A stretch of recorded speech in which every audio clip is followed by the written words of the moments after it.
The ground trembles first, so softly it could be mistaken for distant construction. Yet something in the rhythm feels wrong, like the earth is holding its breath. Dr. Lena Moretti freezes mid-stride on the catwalk overlooking Isla Nublar's newly rebuilt research sector. A single vibration shivers up the steel beneath her boots. Then another. Longer. Heavier. The kind the island hasn't felt in a decade. The kind everyone swore would never happen again. For a moment, she wonders if she's imagining it. Stress. Exhaustion. But the coffee in her paper cup ripples. Just once. Enough to make her pulse skip. Enough to remind her of the footage she promised herself she'd never watch again. Below her, floodlights sweep across the containment valley. Vast metal walls, sensor towers humming, reinforced habitats gleaming with clinical precision. A monument to humanity's refusal to let the past stay varied. She was recruited because she understood ecosystems, not because she believed in resurrecting monsters. "We're not repeating history," Director Hale told her. "We're correcting it." But as another tremor rolls through the catwalk, she feels the old dread settling like cold mist around her ribs. A radio crackles at her side. "Dr. Moretti, do you copy? Perimeter sensors tripped in Sector 12. Might be a glitch, but, well, your eyes on it would help." The tech's voice strains with forced calm. She hates when they do that, when people mask fear like it's contagious. Lena looks toward the valley's far ridge. One sensor blinking red. Only one. Which makes no sense. If something had breached the fence, the entire grid should be screaming. Unless the creature moved too fast for the others to register. No, she thinks. That's impossible. They wouldn't recreate anything capable of that speed. They promised. Wind presses against her coat as she descends the metal stairs, each step echoing the unease building inside her. The path curves through the dim-lit service tunnels, smelling of cold stone and sterilizing chemicals. She tells herself, this is nothing faulty wiring, unstable soil, maybe even a nocturnal herbivore knocking into a post. Logical explanations. She clings to them like lifelines. Still, her breath shortens the closer she gets to Sector 12. Halfway down the tunnel, a deep metallic groan travels through the floor. She stops. Silence follows. Dense, expectant. Then she hears it. Not tremors. Footfalls. Slow. Deliberate. Too heavy to be mechanical. Too measured to be random. She kills her flashlight instinctively, plunging the corridor into darkness. Her heartbeat fills the space her light used to occupy. This is a mistake, her mind whispers. Turn back. But she forces herself forward, fingertips tracing the wall, because scientific instinct is stronger than fear, and because if something is loose, she's trained to understand it before anyone tries to contain it. The tunnel opens into the service vestibule of Sector 12. Emergency lights pulse faint red, painting the metal walls like open wounds. The sensor panel on the far side flickers inconsistently, sparks hissing from a frayed wire. Electrical failure. Maybe that's all it is. She kneels to examine the console, but her hands freeze before touching it. A smear. Long, dark, glossy, not blood, resinous, almost like the secretion samples she studied last month. But denser, thicker, fresh. Her throat tightens. "Why is this here?" she whispers.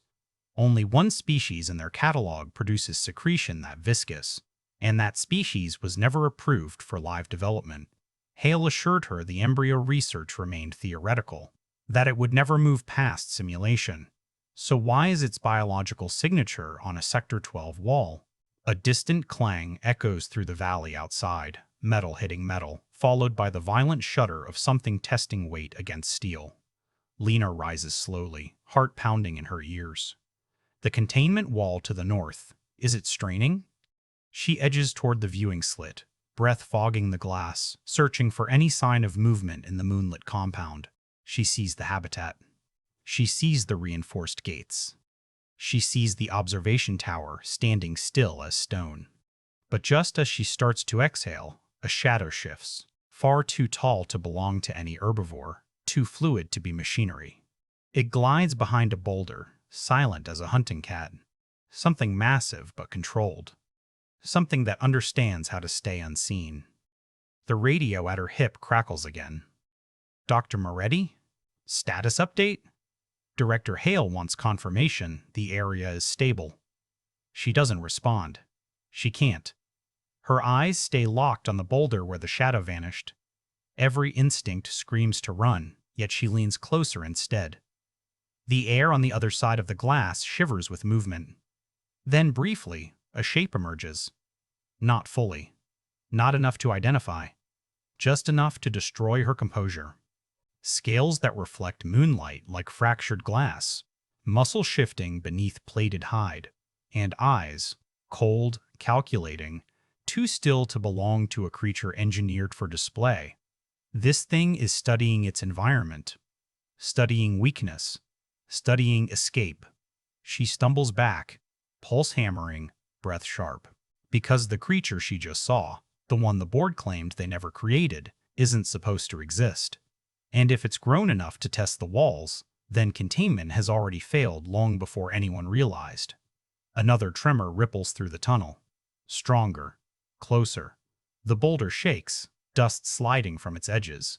The creature is moving again, hunting its perimeter, mapping its boundaries, preparing. Lena forces her fingers to the radio, her voice barely forms. Control, you need to lock down the valley, now. A pause. Too long. Dr. Moretti, what did you see? Her gaze drifts back to the slit just in time to see the creature pause mid-step, head lifting, nostrils flaring as if sensing her through the glass. I think... Her throat closes. I think someone lied about what we brought back this time. Outside, the creature steps closer.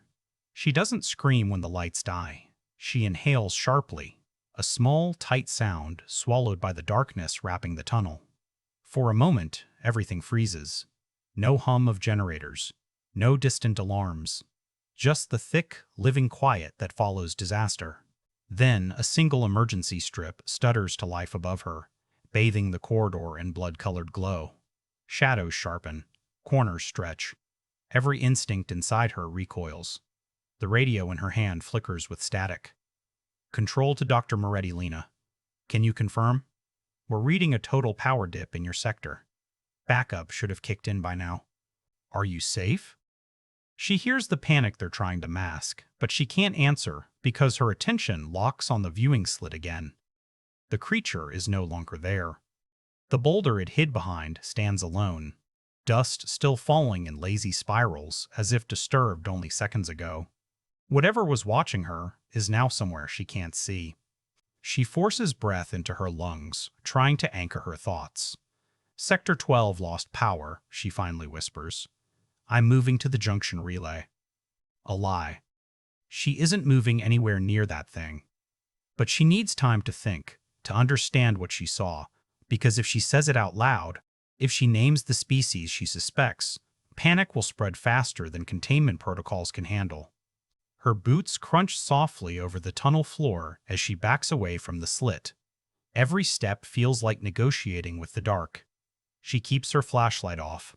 If the creature is nearby, any light might draw its attention, and she doesn't know enough about its sensory patterns to risk that. Not yet. Halfway down the direction she came from, the tunnel trembles again. Not from footfalls.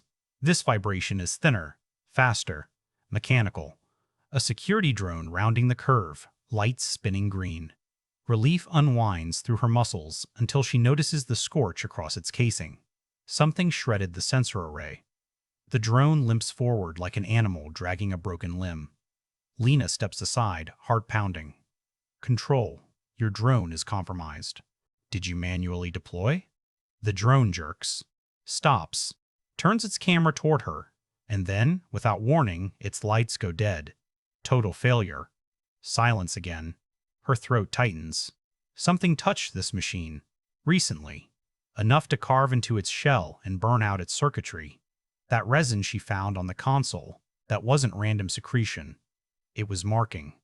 Territorial. Testing boundaries. Which means the creature isn't just loose, it's exploring. Learning. She kneels by the drone despite her shaking hands, examining the gash along its side. Clean slice. No tearing, no crushing. A cut made with surgical precision. She whispers to herself, "That shape, nothing from the approved catalog has an edge like this." Her fear sharpens into something colder. Anger. Someone lied. Someone engineered a predator far beyond the scope of the project, and they did it behind closed doors. A distant clang echoes again from the valley, closer now. She stiffens. That gate isn't meant to bend. She feels the pressure in her bones, like the sound itself is warning her. "Lena, we're dispatching a containment team," Control says. "ETA 7 minutes. Hold position. 7 minutes. Hold position.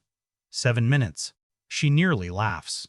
"Negative. Pull them back. Do not send anyone into this sector." She lowers her voice, leaning into the radio as if the walls could hear. "Whatever's in here, whatever got out, it's not something your team is equipped for." A pause. Dr. Moretti, Director Hale, wants clarity. "What are we dealing with?" Her eyes return to the dead drone, the resin on the wall, the trembling ground, the creature's silhouette.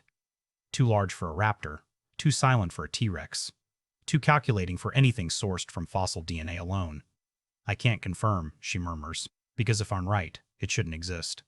The tunnel lights flicker violently. A harsh metallic shriek erupts overhead. Pipes rattle. Dust falls in stinging streams. Something slams the far wall with enough force to vibrate the bolts in the floor.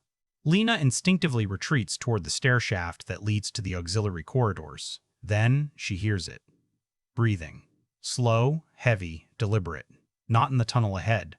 Above her. Her gaze lifts in horror. The overhead maintenance grating, twisted, not broken outward. Bent inward, like something dropped through it. Or climbed.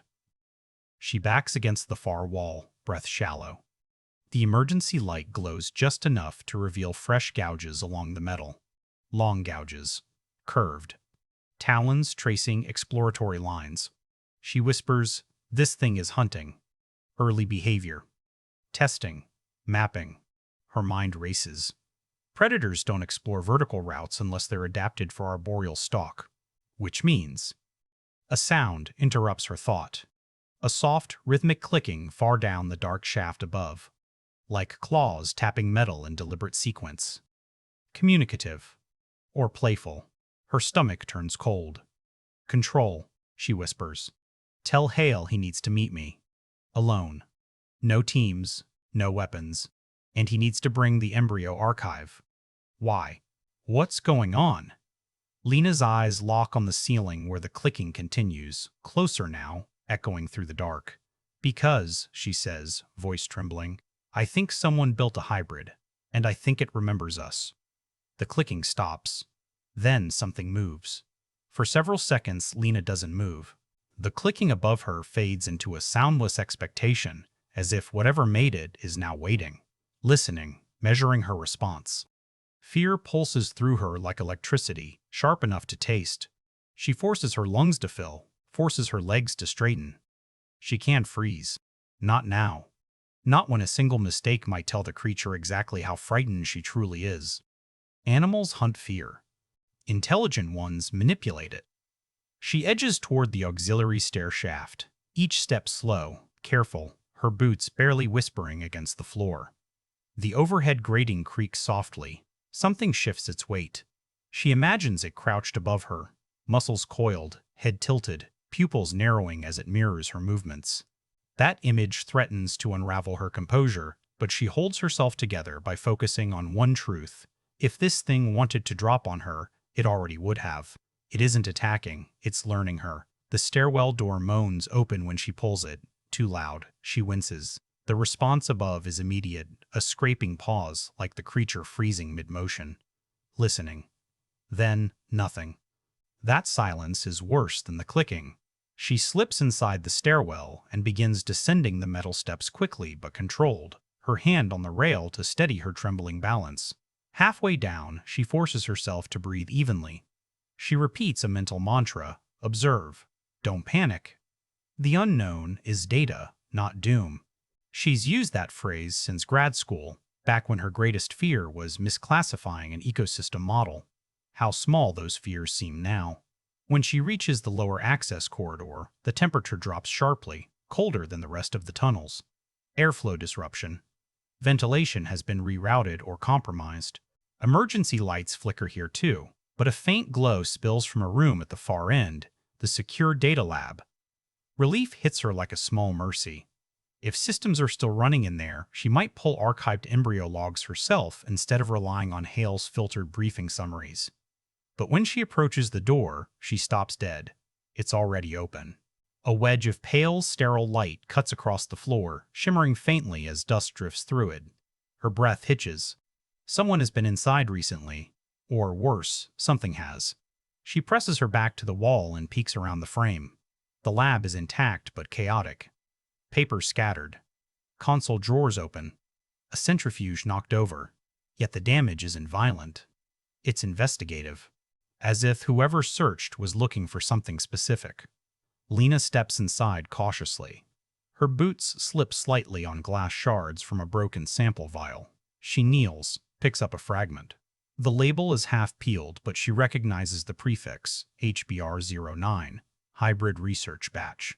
9. Her stomach drops. That project was dissolved 18 months ago. Hale insisted all material was destroyed, locked away, erased.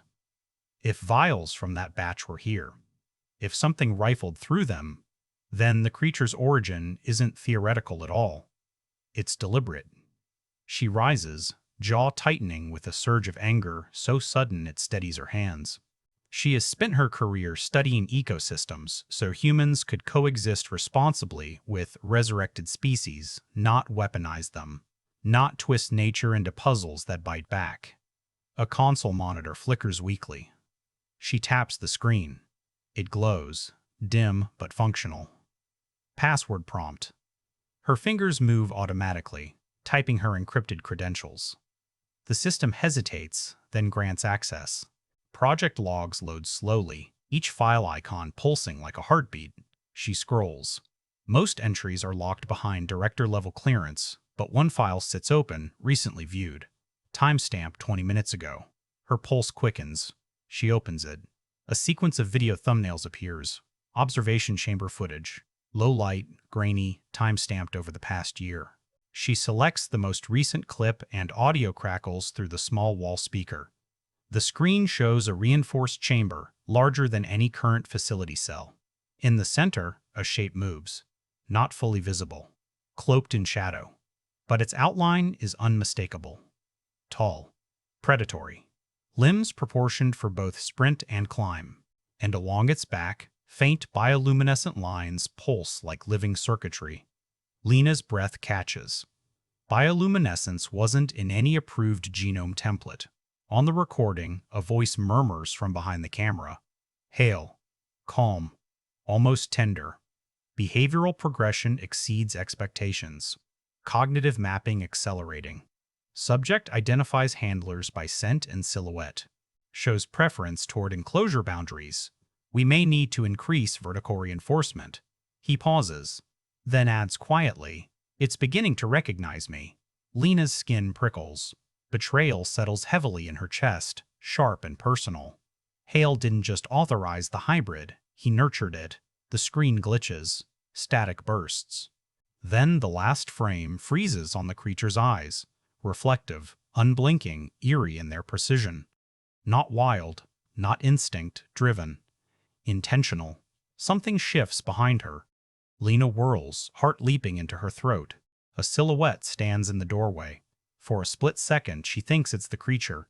Her body tenses for impact, but the figure steps into the light, revealing a human shape. Director Hale. But his face isn't relieved or worried. It's resigned. As if he expected her to see all of this. As if he knew she would come here, tonight, exactly when the hybrid broke containment. "Lena," he whispers, voice heavy. "We need to talk. Before it finds us." Hale steps fully into the lab, sealing the damaged door behind him with a soft hiss. The gesture is calm. Too calm. Like a man closing a confessional instead of a containment breach. Lena's pulse spikes. She instinctively angles herself away from him, one hand brushing the still flickering console as if it might anchor her to something sane. "You knew," she says, voice low, tight. You knew this thing was real. You knew it existed long before tonight. Hale exhales, eyes dimming with something like regret, but not guilt. He doesn't avert his gaze. He doesn't deny it. Lena, listen. I was going to bring you into the program. You above anyone would understand what we were trying to achieve. She laughs, sharp, disbelieving. Achieve. You built a predator with tools we barely understand, in secret, outside the ethics board, and you call it achievement? A faint tremor runs through the floor. Both of them go still. The hybrid is moving again somewhere above or below, scraping through ducts or corridors with deliberate intent. Hale's eyes track the ceiling. It's finding us faster than expected, he murmurs. Her breath catches. Expected? The word cracks in her throat. You knew containment would fail.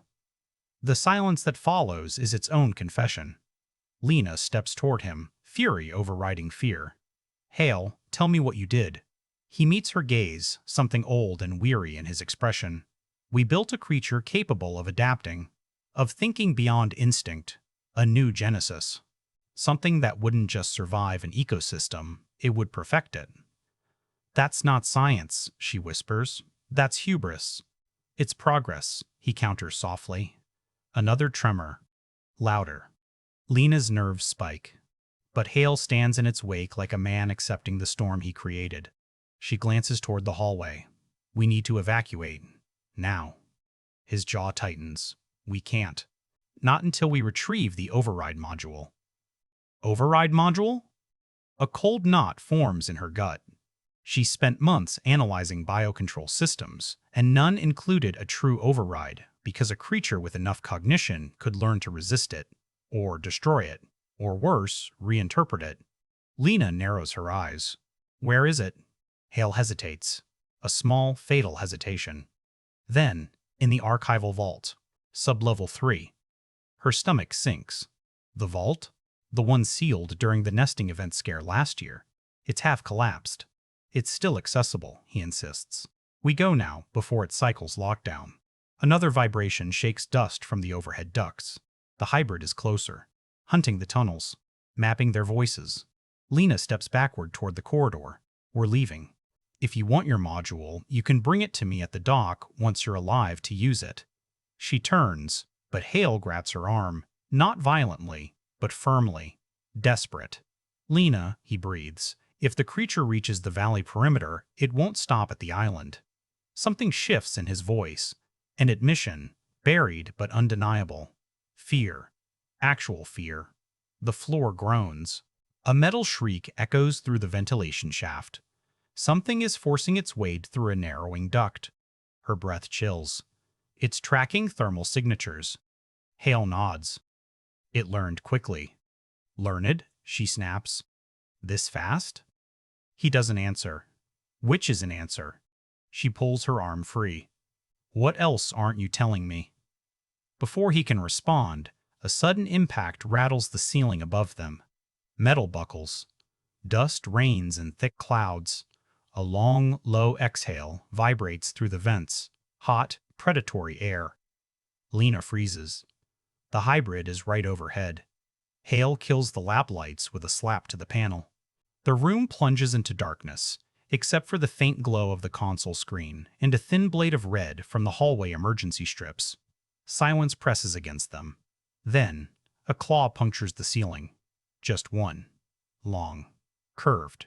Testing. Lena's breath stops entirely. Hale steps closer to her, whispering, "Don't move. Don't speak. Don't." The claw retracts. Silence again. Then the duct above them shifts, metal bowing under concentrated weight as the hybrid crawls past the breach, but not away. It pauses above the hallway instead, as if deciding which direction its prey will run. Lena's mind races. If they stay, it tears through the ceiling. If they move, it hears them. Hale leans close, too close, and murmurs. It responds to memory, to familiarity. To familiarity. It knows my scent, not yours. Her eyes widen. What does that mean? She whispers. His answer is quiet, broken. It means, if one of us runs, it'll follow the one it knows. Her blood turns to ice. Because Hale isn't looking at her like a colleague needing help. He's looking at her like a man who has just chosen his sacrifice. The duct groans again. Hale's foot crosses the threshold before Lena even registers moving. Instinct surges through her, sharp, protective, furious. She grabs his sleeve and yanks him back just as a shadow sweeps past the hallway beyond the open doorway. Not a shape. A blur. Silent. Deliberate. Something moving with predatory purpose inches from where Hale intended to step. He freezes. She does too. The hybrid prowls just outside the lab, its silhouette trembling in the thin red light like a nightmare half revealed. A long tail drags softly against the metal floor, scraping in a slow rhythm.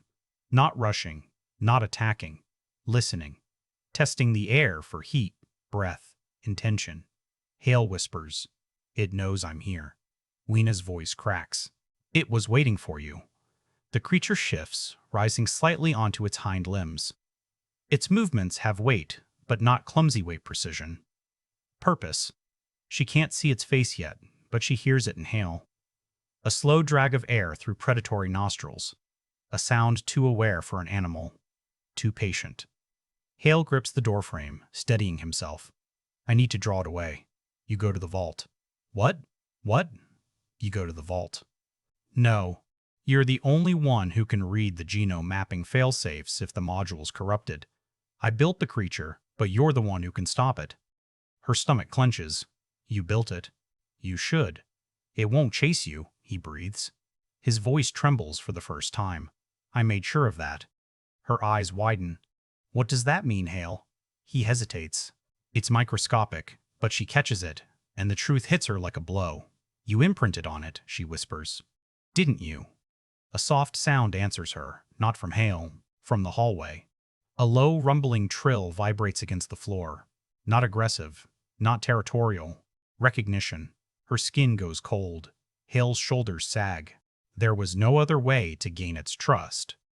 Lena shakes her head, horror rising like bile. "Predators don't bond, Hale. They exploit. You gave it familiarity, not loyalty." Another trill. Closer. The hybrid's shadow shifts again, revealing a sliver of its head. Sleek angles, plates that glint like obsidian. Two ridges above its eyes that pulse faint bioluminescent blue. Not like a raptor. Not like any dinosaur she's ever studied. Something new, something engineered to think around its obstacles. Lena breathes. If you walk out there, it won't follow you. It will flank you, predict you, use you. He doesn't answer. Because they both know she's right. The hybrid emits a sharp clicking sequence. 3 taps, a pause, 2 shorter. Not random. She remembers watching octopi solve puzzles by knocking patterns on their tanks. The realization chills her bloodstream. "It's signaling," she whispers. Hale stiffens. "It shouldn't be able to do that yet." "It's learning faster than your projections," Lena snaps. "It learned you." A deeper metallic groan echoes from somewhere above. The creature's head lifts slightly, sensing structural vibration, mapping new exits. Preparing for possibilities. They're running out of time. Lena grabs Hale's wrist. We go together, slowly, quietly. We hug the wall and take the lower corridor to the vault. It doesn't know those passages. "It learns," Hale murmurs. "Every second we delay." "It learns," she repeats fiercely. So we stop giving it lessons. A moment hangs between them. Fear and defiance, guilt and anger. And then Hale nods. They slip into the hallway. The hybrid vanishes. One moment it's there, the next, gone fluid motion melting into shadow. Lena forces herself not to look for it, knowing prey looks up and predators exploit the hesitation. Her heart pounds. Footsteps slow. Controlled. She and Hale move along the wall, breaths thin, bodies close enough to feel each other shaking. A soft thunk echoes behind them. They stop instantly. Then another thunk. Above. And another. A pattern. A hunting rhythm. Hale whispers. It's in the ceiling. The tiles above them bulge for a moment. Metal shifts. Then silence. Lena closes her eyes for half a heartbeat. Move, her instincts demand. Now. They slip into the next section of corridor, turning sharply toward the sub-level stairwell. Emergency lights flicker, casting the world in heartbeat pulses of red. The door groans open. Cold air floods upward. Sub-levels always ran colder. Hale motions her down the steps first, but she hesitates. "If it wants you," she whispers, "it'll follow your heat signature, not mine." His silence confirms everything. They descend. Metal stairs creak under their weight, echoing into the dark beneath them. The air thickens with dust and the bitter tang of rust. Halfway down, Lena's foot stops mid-step. She stares at the rail. Deep gouges. Fresh. Hale whispers behind her. "It was here." "No," she breathes. "It is here." From somewhere below, a faint drop of water echoes between concrete walls. Then another. Then, not water, footsteps. Slow. Heavy. Climbing. Up toward them. Lena's mind flashes cold. It's predicting we'd go for the vault. Hale's breath shudders. "We have to run." But Lena hears the creature's pace. Steady, certain, no need for speed. It knows the stairwell is a funnel. A trap. And they are in it. She grabs Hale's arm. "Back up. Now." They pivot, racing up the stairs. A roar tears through the sub-level. A sound not primal, not animal. A sound that carries intention. The hybrid has found them. The stairwell vibrates with the hybrid's roar. Metal trembling, bolts shivering in their sockets. Lena forces her legs to move faster, lungs burning as she and Hale sprint upward, each step ricocheting through the narrow concrete throat of the stairwell. Behind them, the hybrid climbs with terrifying precision. No scrambling. No missteps. Each impact of its claws is deliberate, measured, a predator matching their pace as if amused. "Faster," Hale gasps.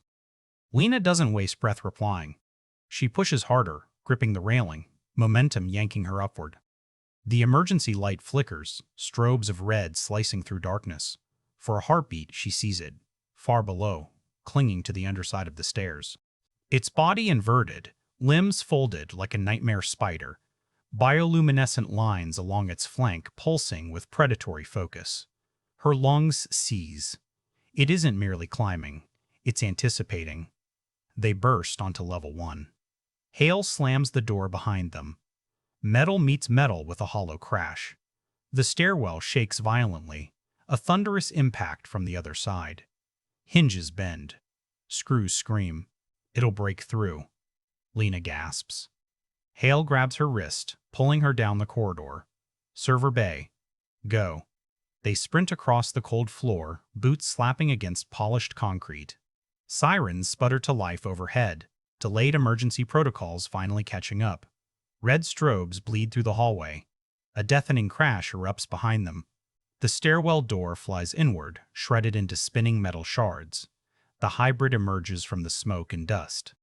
Tall, impossibly silent, plates along its spine raised like living armor. Its head turns slowly toward them. Hale freezes.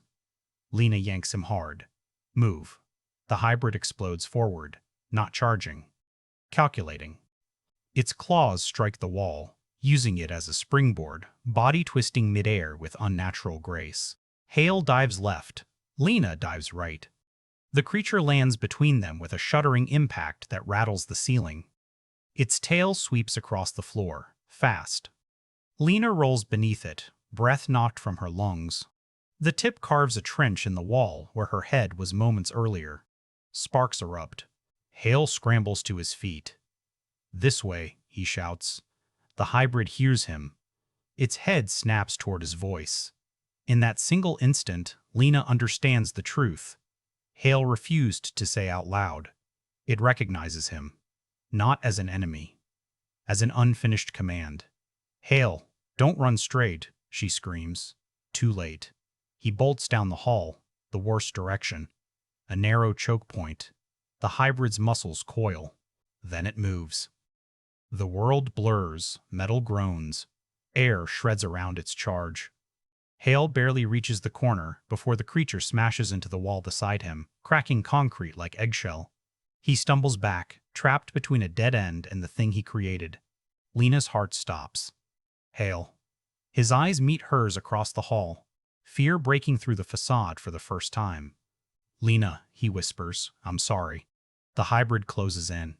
Hale steps forward, not away, but toward it. "Stop," he says softly. "Look at me." The hybrid does. It tilts its head, recognizing tone. Scent. Memories. The imprint. Hale exhales a trembling breath and stretches out a shaking hand. "Easy. You know me. You know my voice." For a second, one impossible second, the creature stills. Its bioluminescent lines dim. Its claws retract slightly. Lena's hope spikes painfully in her chest. Maybe. Then Hale whispers something Lena can't hear. A name, maybe. A code word. Or a plea. And the hybrid responds. Not with trust, but with evolution. Its body tenses, reading his posture, predicting intent, scanning for weakness. And with terrifying clarity, it identifies one. Lena sees the shift before Hale does. "Hale, move." But the creature is faster. It lunges. Hale barely lifts his arm before its claws tear across his side. A spray of red arcs across the wall. He collapses, gasping, hand pressed to his ribs. The hybrid doesn't kill him. It stands over him, observing, head cocked in curious mimicry, like a child pulling apart a toy to understand its inside. Hale chokes out a breath. "Lena, run." The hybrid lowers its head, nostrils flaring against Hale's shoulder. His eyes widen with horrified realization. "It's copying me," he whispers, but the truth hits Lena first. Not copying. Learning how humans die. "Hey," she screams. The hybrid snaps its head toward her. Her heart spikes. Because in its eyes she doesn't see hunger. She sees strategy. Hale forces himself upright. "Go. It wants me." The hybrid moves before he finishes. Lena races forward, instincts overriding reason, but she's too far. The creature slashes downward. Hale's cry echoes through the hallway. The hybrid steps back from him. Hale falls. Still. The creature turns its gaze to Lena. Bioluminescent lines ignite like a rising storm. For a heartbeat, Lena can't breathe. The hybrid steps forward, each movement fluid, silent, terrifyingly intentional. The bioluminescent lines across its body intensify, pulsing in a rhythm that almost feels like anticipation. It has chosen her. Not because she is wounded, not because she is weak, but because she is new. A variable it hasn't studied yet. Lena backs away slowly, palms trembling. Heat rises behind her ribs, sharp and cold all at once. Hale's body lies motionless on the floor, still warm, still recognizable, yet already fading under the creature's looming shadow. His final plea echoes through her mind. Run. But she can't, not without the override module he died for. Not while the hybrid is still learning, still evolving. If it reaches the mainland, there won't be walls high enough or tranquilizers strong enough to stop it. The creature lowers itself slightly, muscles coiling. Preparing. Lena forces her breath steady. Her hand inches toward her pocket, fingers brushing cold metal. Hale's access card. She had grabbed it without thinking when she knelt beside him earlier. Now, it feels like the only weapon she has left. She meets the hybrid's eyes. "Okay," she whispers. "Let's see what you learned." The creature lunges. Lena dives through the nearest doorway. An operations conduit, and the hybrid slams into the metal frame with bone-shaking force. Sparks erupt. She sprints down the narrow passage, lungs burning, every step echoing through the confined space. Behind her, the hybrid's claws scrape against steel. A shrill metallic scream that tells her it's following, fast. She bursts into the vault platform. The room plunges into sterile white light as sensors activate around her. The vault door looms ahead, massive, reinforced, sealed with a biometric lock. "Come on," she gasps, slamming Hale's card against the panel. A beat. Another. The panel chirps. Green. The vault grinds open. Lena slips inside just as the hybrid's shadow darkens the entrance behind her. She slams the door control. Heavy gears engage, metal sliding inward. The hybrid charges. Its claws wedge into the narrowing gap. Metal shrieks. So does her heart. Lena throws her whole weight onto the panel. The door groans against the force of the creature's resistance. For one impossible second, she feels it pushing back, raw strength against cold machinery, and she realizes just how thin the line between survival and extinction is. Then, the door seals. Silence. Lena collapses against the wall, chest heaving. The vault hums with cold air and soft overhead lights. Rows of embryo canisters glow faintly inside their containment baths. And there, on the central pedestal, the override module, small, sleek, silver, terrifying in its simplicity. She steps toward it, hands shaking. This is what Hale died for. The only device capable of sending a neural disruptive pulse through the hybrid's implant, if it still has one, if the creature hasn't already shed or overwritten it through accelerated adaptation. If a heavy impact slams into the vault door. Lena jolts. Another impact, harder. Metal buckles inward. Her breath chills. The hybrid didn't flee. It learned. It stayed. Because it knew she'd come here. She grabs the module, clutching it against her chest as the door dents again, bolts shuddering in their housings. She has one chance, one pulse. After that, the device burns out. The device burns out. The door cracks. Bioluminescent light spills through the gap. Lena lifts the module, thumb trembling over the trigger plate. "Please," she whispers. Not to the creature, but to the science that built it. To the people who tried to control nature by rewriting it. To the memory of Hale, flawed and blind and broken, yet still striving to fix his mistake. The hybrid bursts through the widening breach. Lena fires. A shockwave erupts from the module, silent, invisible, but powerful enough to knock her off her feet. The hybrid convulses mid-leap, crashing against the vault wall. Its limbs spasm, claws gouging the floor as flickering blue light ripples across its plates. Lena scrambles backward, module sparking violently in her hand. The creature struggles, snarling silently, body shaking under the neural overload. Then, it stops. Chest rising, falling, still breathing, but unmoving. Paralyzed. Lena covers her mouth, tears burning her eyes. Relief, grief, shock intertwining until she can't tell them apart. She approaches slowly, heartbreaking with each step. Up close, the creature looks almost peaceful, almost innocent, almost unfinished. She kneels beside it. "I'm sorry," she whispers. "None of us deserved this, not even you." The hybrid's eye flickers open, just a sliver. A single bioluminescent pulse glows softly beneath its skin. Not dead, not defeated, just waiting.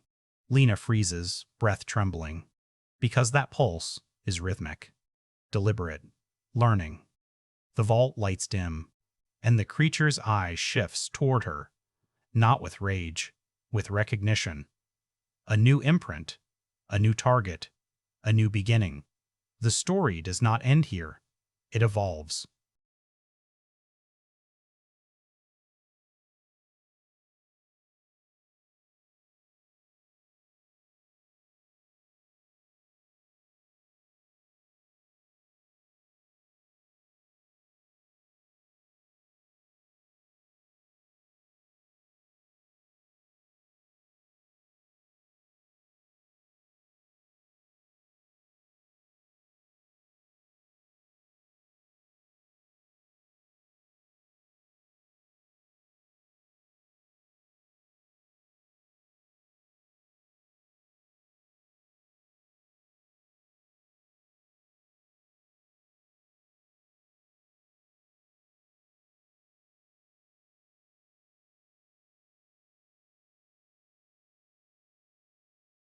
The strangest thing about Jurassic World, Rebirth, is that it shouldn't exist.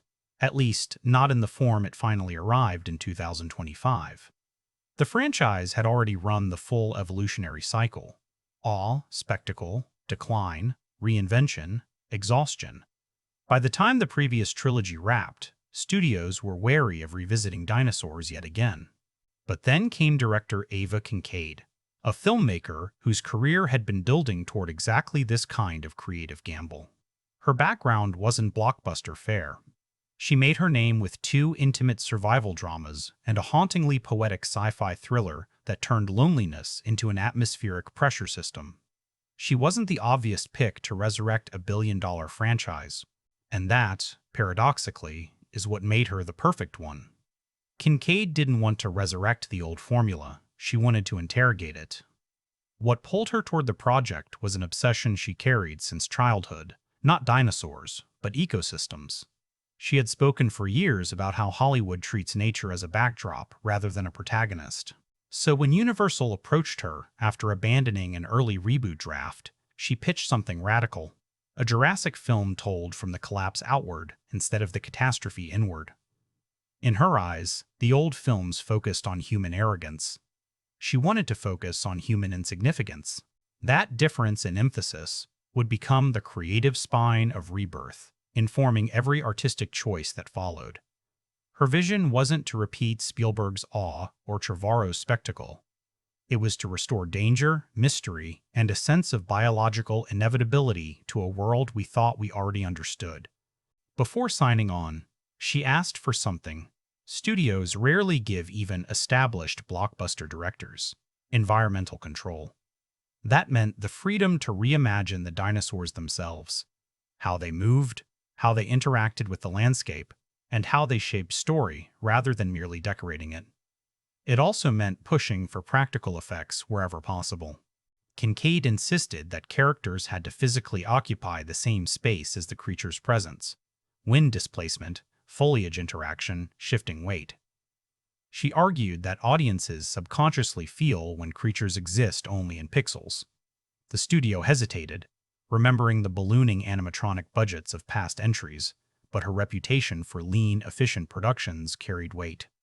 And when she delivered early proof of concept tests blending partial animatronics with deep learning texture mapping, the green light arrived within weeks.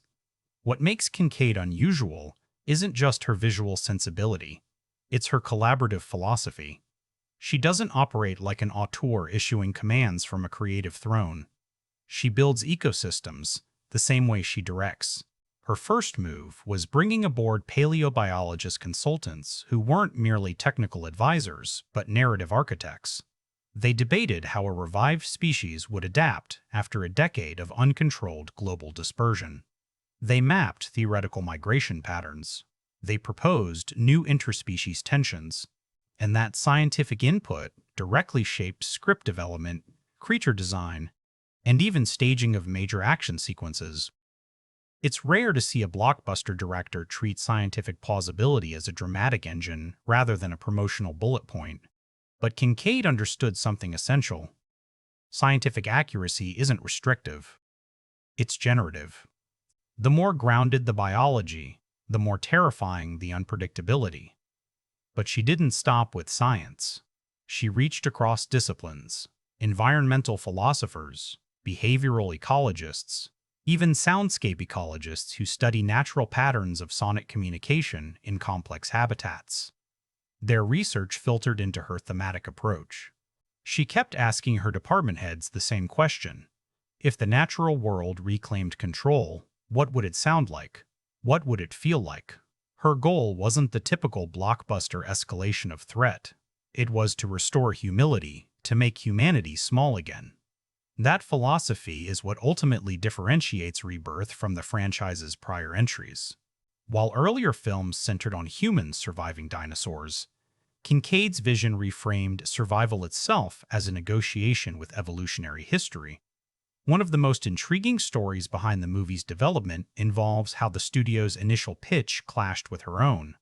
Universal reportedly wanted a clean slate reboot, new cast, new park, nostalgic iconography arranged like a museum curated for box office reliability. Kincaid rejected the idea outright. She wasn't interested in returning to Isla Nublar for the 15th time, nor in nostalgia-driven filmmaking. Instead, she proposed a world already reshaped by natural expansion.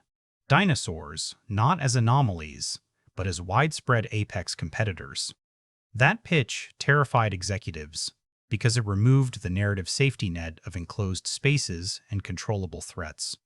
But Kincaid argued that true reinvention required risk, and that the franchise didn't need another thrill ride.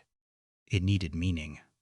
Her conviction, paired with a detailed 30-page world-building document, eventually won the argument.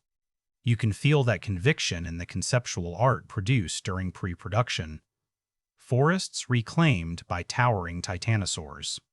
Coastal towns rebuilt with reinforced architecture to withstand unexpected marine reptile migrations.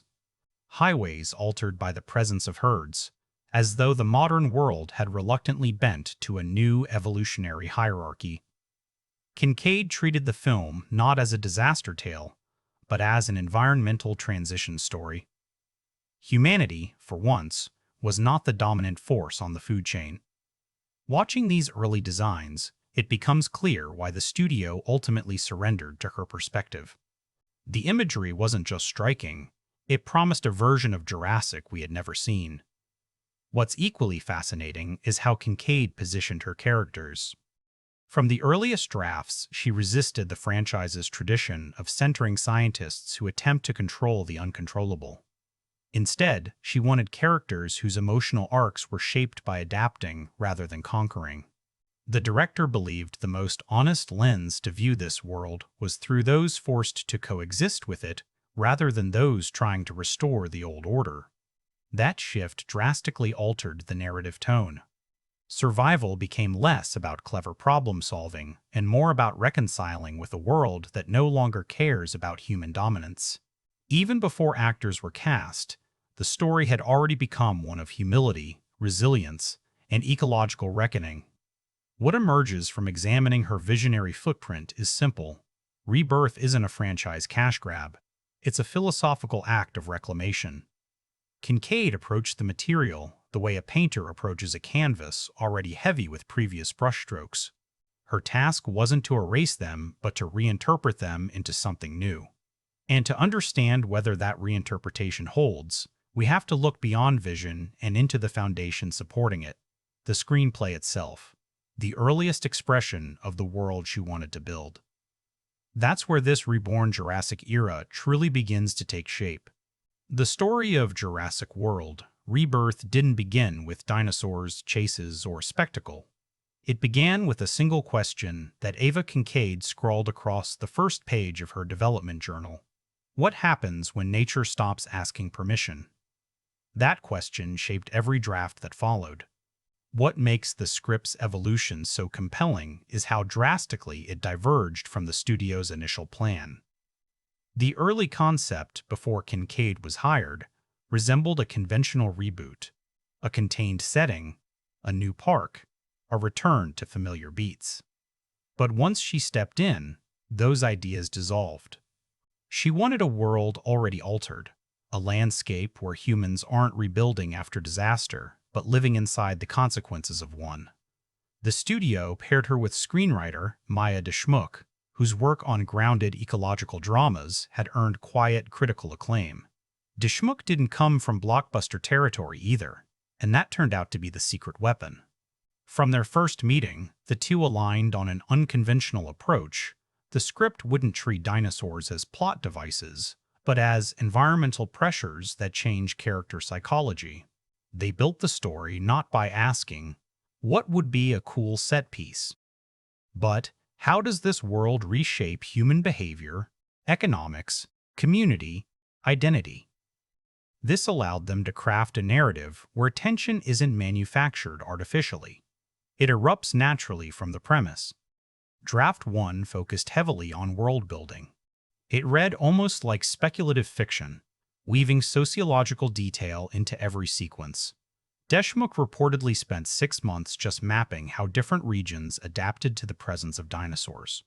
Coastal communities fortified harbors against marine predators. Agricultural sectors shifted to elevated farming systems. Cities adopted new regulations around migration patterns. Very little of this exposition survives in the final film, but its fingerprints appear everywhere. You feel the history without needing it explained. That's the mark of a script built from the inside out. But Kincaid realized something essential early on. World building alone doesn't sustain emotional investment.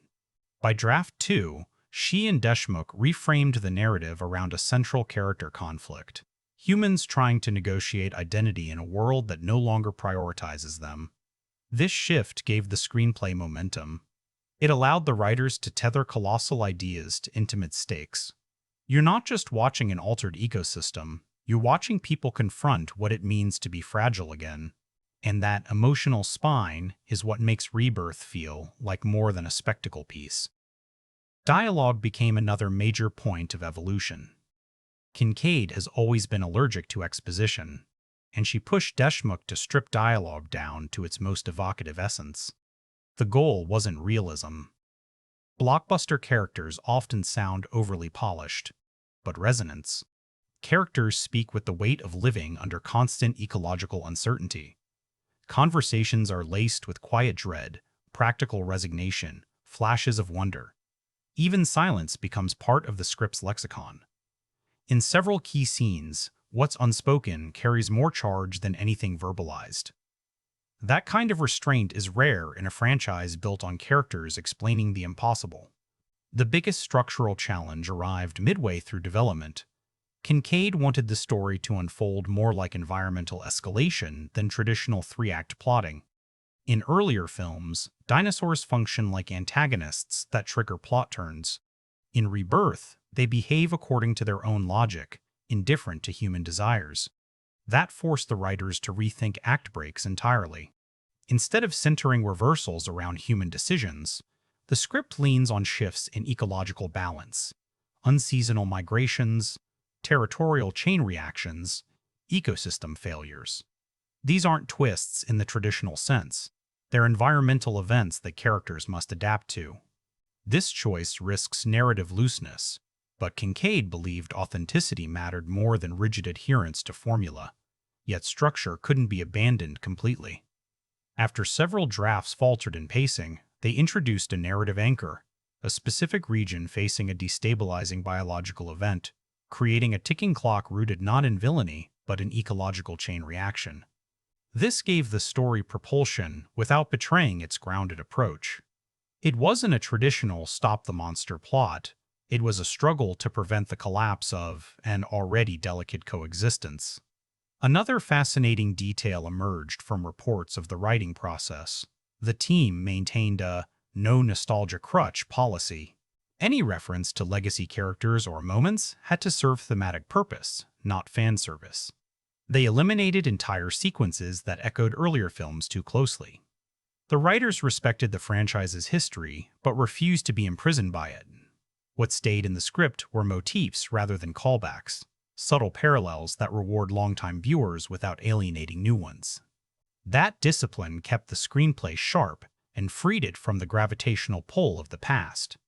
The development process also included something increasingly common in big franchises, but rarely executed well: cross-department story integration. Creature designers, sound supervisors, and production designers were brought into script discussions months earlier than usual. This wasn't about locking down set pieces. It was about ensuring that every artistic department expressed the same narrative philosophy. If a creature's behavior contradicted the world logic, the script changed. If a location's ecology suggested different dramatic possibilities, scenes were rewritten. This bidirectional collaboration strengthened the script's internal coherence. By the time the final draft was locked, Rebirth had become something unexpected. A blockbuster with the structure of an eco-drama, the tension of a survival thriller, and the thematic density of speculative fiction. The screenplay refuses to flatter the audience with simple answers. Instead, it asks them to sit inside uncertainty, to witness a world that has already slipped beyond human control. And that's where the brilliance of the script emerges. It doesn't fight the inevitability of change. It dramatizes the human attempt to find dignity inside that inevitability. But a screenplay this ambitious only fully comes alive when placed in the right hands. And casting, the human machinery of the story, would determine whether those themes landed or collapsed under their own weight. So the next question becomes, who did Kincaid trust to embody this world in flux? Casting Jurassic World, Rebirth wasn't about star power. It was about emotional credibility inside a world that no longer catered to human dominance. That's why Ava Kincaid approached casting like ecological engineering. Every role had to feel lived in, shaped by a decade of coexistence with creatures that could end a human life in the space of a heartbeat. From the beginning, she rejected actors who projected invincibility. She wanted people who carried tension in their bodies, people whose faces could reveal the daily calculation of risk. The franchise had relied on charisma and quippy resilience in the past, but Kincaid steered the compass sharply away from that. Vulnerability, not swagger, would be the currency of this new world. The first role cast was the film's emotional anchor, Dr. Lena Navarro, a behavioral ecologist whose personal history intertwines with humanity's uneasy adaptation. Kincaid chose Maria Velasquez, best known for indie dramas where she communicates more through silence than dialogue. Velasquez wasn't the studio's first idea. They were angling for a bankable name. But when she delivered her audition, a nearly wordless scene reacting to an off-screen predator's presence, it reportedly silenced the room. Her stillness wasn't passive. It was alert, intelligent, haunted. Kincaid later said she cast Velasquez because she looks like someone who has spent years listening to the world shift beneath her feet. And that quality becomes the core of the character, an observer forced into reluctant leadership. Finding the film's secondary lead proved more complicated. The role, Elias Ward, a former wildlife responder shaped by loss, required an actor with a grounded physicality but emotional transparency. Kincaid auditioned over 30 candidates before landing on Noah Rudd, an actor whose breakout performance in a rugged survival series had earned cult admiration. Rudd is one of those actors whose presence carries a quiet heaviness, as if every decision weighs something. His chemistry tests with Velasquez were pivotal. Instead of performing romantic tension or forced conflict, their dynamic felt like two people negotiating the same invisible burden. Kincaid reportedly told producers afterward, "They don't look like a movie pairing. They look like reality." That was the point. Supporting roles demanded equally precise selections. For the government liaison who embodies institutional unease, Kincaid cast Sophie Crane, a performer with a surgical ability to deliver calm authority while suggesting internal fracture. Watching her screen test, it was clear she could express bureaucratic pressure without resorting to cliché. Meanwhile, for the young tracker character, someone born into the new era and carrying none of the nostalgia or fear older characters exhibit, Kincaid wanted raw authenticity. She found it in Levi Armand, a newcomer who had never acted in a major production. Armand's audition was chaotic, unpolished, and alive. He improvised a moment of startled awe during a mock encounter sequence that instantly reframed the character as someone who sees the world differently. Kincaid kept that quality in the final script. One of the most intriguing casting decisions involved the film's antagonist, not a villain, but a corporate strategist whose survival instinct masquerades as pragmatism. The role went to Elliot Rourke, an actor whose sharp-eyed restraint makes even his kindness feel calculated. Kincaid didn't want a mustache-twirling foil. She wanted someone audiences could almost agree with until the moral line hardens beneath their feet. Rourke excels at portraying people who believe their logic is unimpeachable. That makes his character's descent into ethical compromise unsettling because it never feels like evil. It feels like inevitability. The casting process wasn't strictly about performance. It was about ecosystem balance. Kincaid believes ensemble chemistry emerges from contrasts rather than similarities. She intentionally paired actors with differing energy signatures. Velasquez's interiority against Rudd's grounded intensity, Crane's composed exterior against Armand's kinetic restlessness. The ensemble feels like a cross-section of humanity, not a curated team. And that variety becomes essential once the story places them under escalating environmental pressure. Different reactions to fear and uncertainty make the group dynamic textured, unpredictable, and emotionally truthful. There were near misses, too, actors who almost shifted the film in entirely different tonal directions. A major action star reportedly auditioned for Ward's role and delivered a strong performance, but his presence altered the film's thematic weight. Kincaid rejected him not because he lacked skill, but because he brought invulnerability into a world that needed fragility. For another key role, The studio pushed hard for a rising blockbuster actress whose popularity would guarantee international box office traction. Kincaid pushed back harder. She believed the actress's star persona carried too much confidence, too much control qualities that violate the film's fundamental thesis. It was a battle, but one Kincaid ultimately won. That decision preserved the film's delicate tonal alignment. One of the most revealing choices involved not casting nostalgia-driven cameos. Several legacy actors expressed interest in returning in brief roles. But after early experiments, Kincaid realized these appearances disrupted immersion. They pulled the audience back into franchise memory rather than grounding them in the film's present. She opted for subtle references instead. Documents on desks, archived footage glimpsed in background screens, thematic echoes that feel organic rather than performative.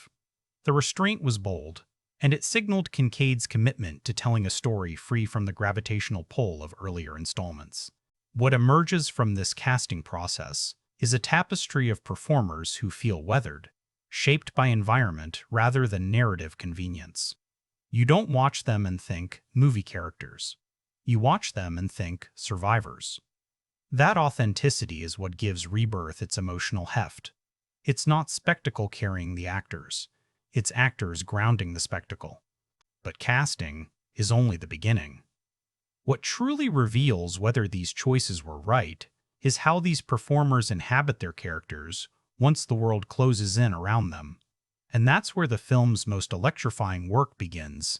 Before filming even started, Ava Kincaid told her cast something that would become the spine of every performance in Jurassic World: Rebirth. You're not playing heroes. You're playing organisms trying to survive alongside other organisms. It sounds simple, but that perspective rewired how the actors approached their craft. Gone were the confident stances, the action-ready silhouettes, the Hollywood bravado. In their place came subtle tension, tiny flinches at distant rumbles, eyes tracking movement. The camera doesn't show. Breaths held just a beat too long. The film asks its leads to embody a truth often ignored in blockbusters. Humans aren't apex predators anymore. They're just one species among many. No performance channels that more powerfully than Maria Velasquez as Dr. Lena Navarro. She doesn't seize the screen with speech or command. She seeps into it. Watch the way she moves in early scenes. Her body isn't relaxed, it's listening.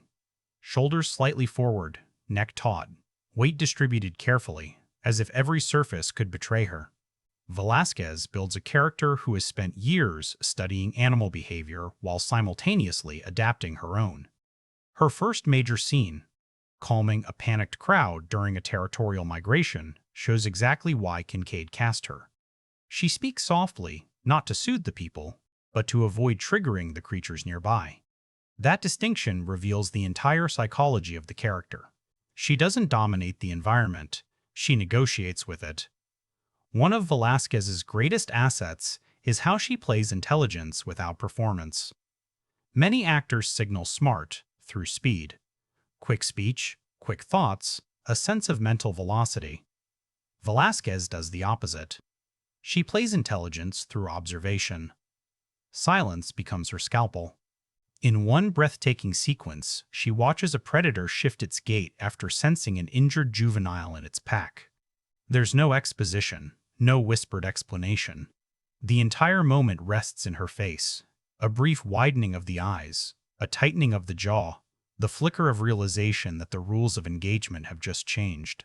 It's the kind of micro-expression you might miss if you blink, but it carries more narrative weight than any line could.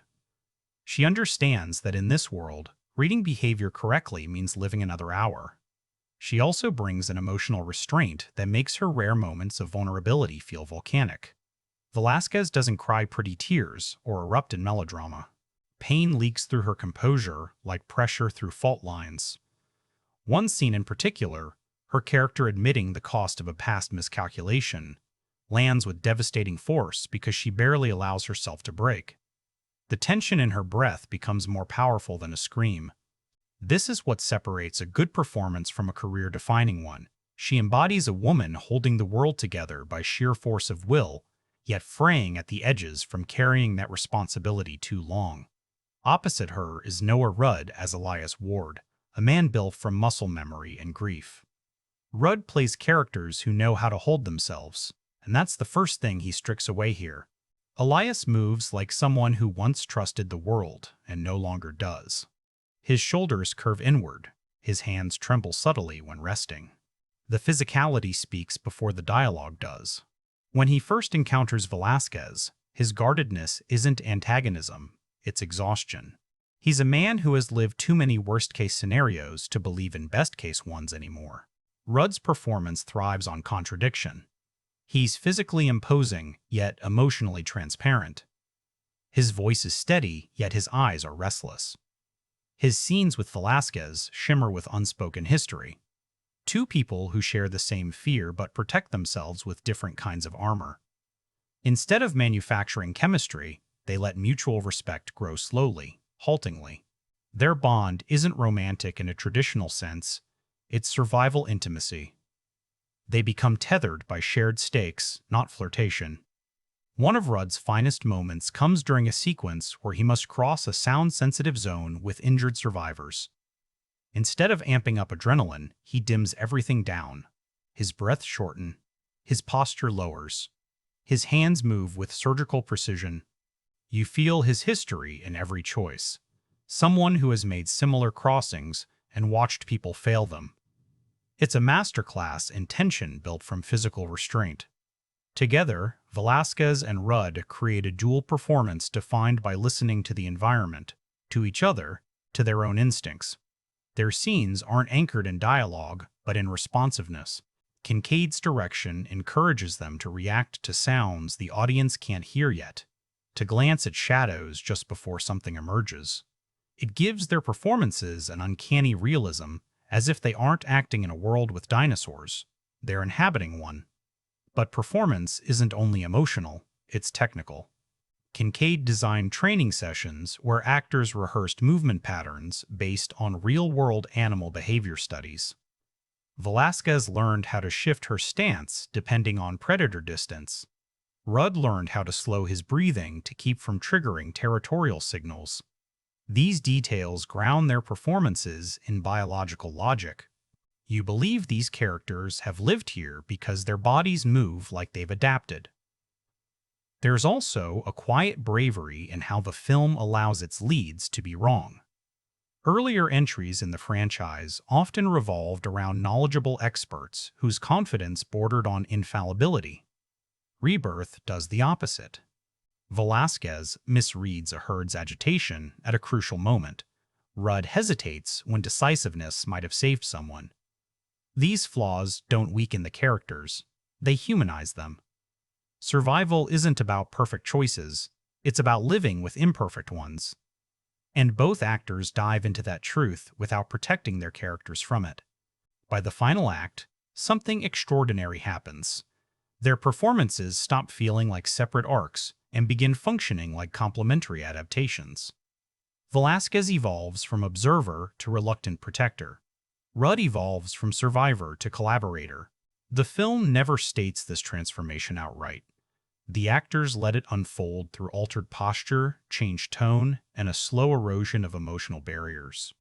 You don't realize how deeply they've changed until they face a threat that would have paralyzed them in the opening act, and respond with hard-earned clarity instead. This is the rare blockbuster where the leads don't overpower the world, they're shaped by it. That's the heart of Kincaid's vision, and Velasquez and Rudd honor it with performances that feel carved from lived experience rather than constructed for spectacle. But even the strongest lead performances rely on a constellation of supporting roles to enrich their depth, and Rebirth assembles an ensemble that refuses to fade into the background. Supporting characters in Jurassic World, Rebirth aren't decorative ornaments orbiting the leads. They're pressure points, emotional echoes, and ideological counterweights. Ava Kincaid builds her ensemble like a functioning ecosystem. Every character influences the others, directly or indirectly, and each performance tilts the story's emotional equilibrium. The beauty of this approach is that it avoids the blockbuster pitfall of supporting roles existing only to deliver exposition or die dramatically. Instead, each actor brings a lived history that deepens the film's texture.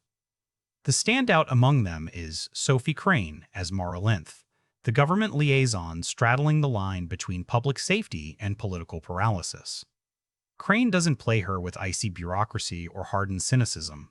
She plays her like someone carrying 1,000 conflicting mandates in her chest. There's a moment early on when she receives news of a migration shift threatening several settlements.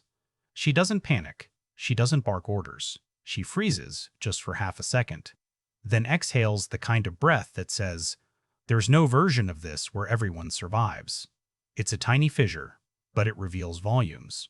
Crane gives Mara a quiet, steady desperation, the kind that comes from being responsible for decisions no one celebrates. Her presence becomes essential because she grounds the film's political dimension in human exhaustion rather than caricature. Just as vital as Levi Armand, playing the young tracker Ren, a character who brings kinetic unpredictability but never descends into comic relief. Armand gives Ren an energy untouched by pre-collapse nostalgia. He wasn't alive when humans stood at the top of the food chain. That generational divide is written into his posture. He walks with a wary rhythm, a caution learned from birth rather than trauma. His scenes with Velasquez and Rudd are particularly revealing. They treat danger as something remembered. He treats it as something remembered. He treats it as something normal. It shifts the dynamic. Ren isn't reckless. He simply doesn't fear the things older characters still mythologize. Armand's breakthrough moment comes when he imitates the low-frequency call of a grazing titan to divert a herd. His face flickers with something rare in this world: delight. It's the first time we see someone interacting with dinosaurs as more than threats, and it reframes the film's emotional range. Then there's Elliot Rourke, whose antagonist is crafted with unnerving restraint. Rourke never raises his voice, never postures, never telegraphs malice. His danger lies in rationality. He plays a strategist who believes the only path to human survival is aggressive containment. An argument that isn't entirely wrong, which is exactly why it's terrifying. Rourke excels at performing thought processes, and Kincaid weaponizes that by giving him scenes where he quietly dismantles others' optimism. One exchange between him and Crane, where he outlines the statistical inevitability of territorial conflict, feels less like villainy and more like someone refusing to lie to himself. That complexity makes him indispensable to the film's ideological tension. But supporting performances aren't defined solely by conflict. The film relies heavily on micro-interactions to build community within chaos. Look at the older settler couple who appear in several scenes, played by Hal Rennick and Juri Yamane. They don't have grand speeches or dramatic arcs. Instead, they offer glimpses of ordinary survival, repairing storm barriers, rationing preserved crops, whispering arguments softened by routine. They represent the emotional baseline of the world, the people who are neither heroes nor villains, just humans adapting because adaptation is the only option. Their authenticity gives the film stakes beyond spectacle. This isn't about saving the world, but about preserving the fragile lives trying to grow within it. The ensemble also excels in collective performance, meaning the way characters behave not individually, but as a unit under stress. Kincaid's stages fear differently than past entries. Instead of panicked chaos, she emphasizes synchronized survival behavior. When a high-frequency warning call echoes through a valley, the entire group reacts instantly and instinctively, ducking, scanning, spreading out in practiced formation. These moments only work because the cast rehearsed movement patterns together, building physical trust that shows on screen. Every supporting actor knows exactly where to place their body in relation to others. It creates a visual language of lived experience, a sense that these people have survived dozens of incidents before the audience meets them. One of the most surprising triumphs comes from Rena Solano, who plays a community doctor assisting the group. She's not fearless or hardened. She's exhausted in a deeply recognizable way. Solano's standout scene isn't dramatic at all.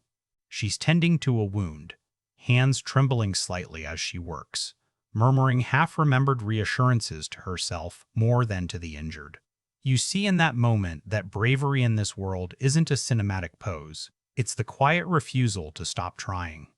Solano turns what could have been a throwaway role into a portrait of endurance. What ties all these performances together is Kincaid's refusal to isolate characters emotionally.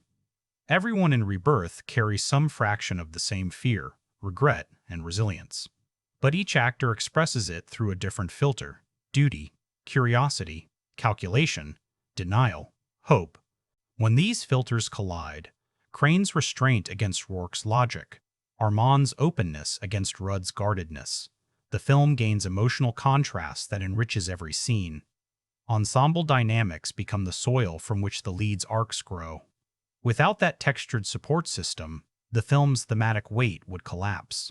By the time the story reaches its midpoint crisis, the ensemble has become a convincing cross-section of a world in transition, and their presence amplifies the performances of Velasquez and Rudd, who evolve not in isolation, but in reaction to the people around them.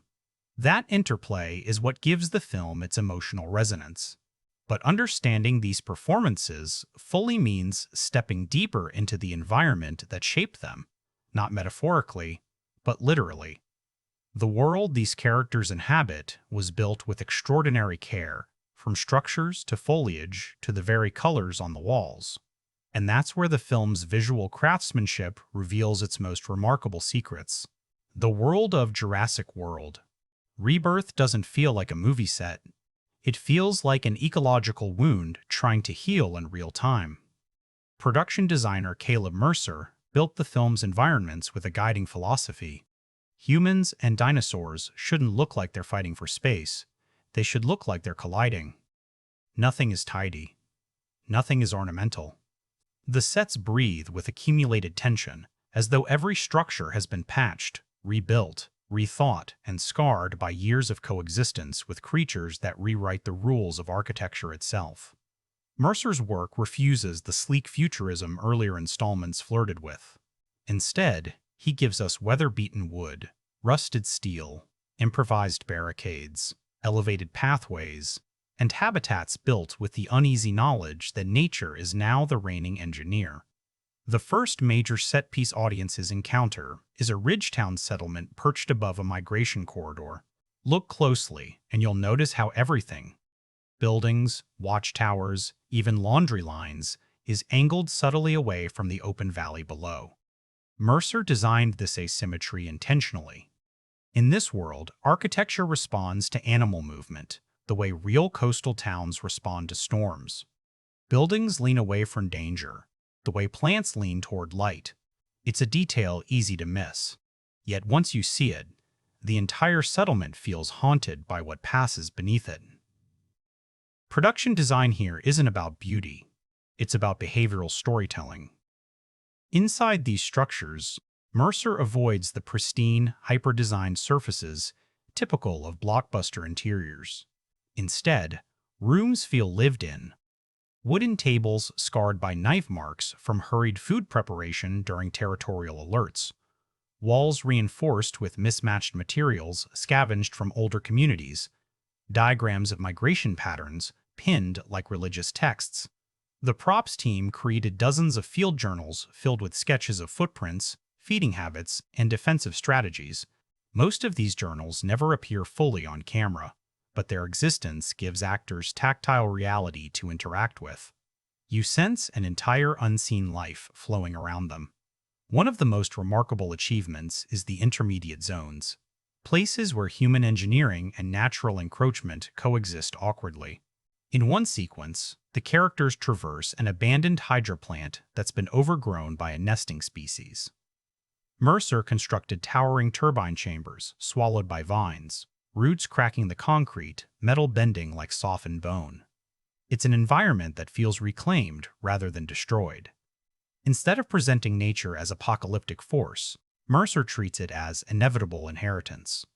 Humans built the world they wanted. Dinosaurs built the world that remained. Creature interaction with the environment dictated many of Mercer's set decisions. When designing the interior of an emergency shelter, he collaborated with animation and paleontology consultants to determine what kinds of claw marks would appear after repeated encounters. The walls, thick as they are, still bear long, tapering gouges where something tested the barrier. The floor is worn unevenly where frightened residents have paced during lockdowns. Little details like these embody the film's thematic thesis. Fear leaves patterns over time, just like erosion. Costume designer Ria Malmani complements Mercer's world with clothing that reflects environmental adaptation rather than fashion. Ward's layered textiles are muted not for aesthetic but for camouflage.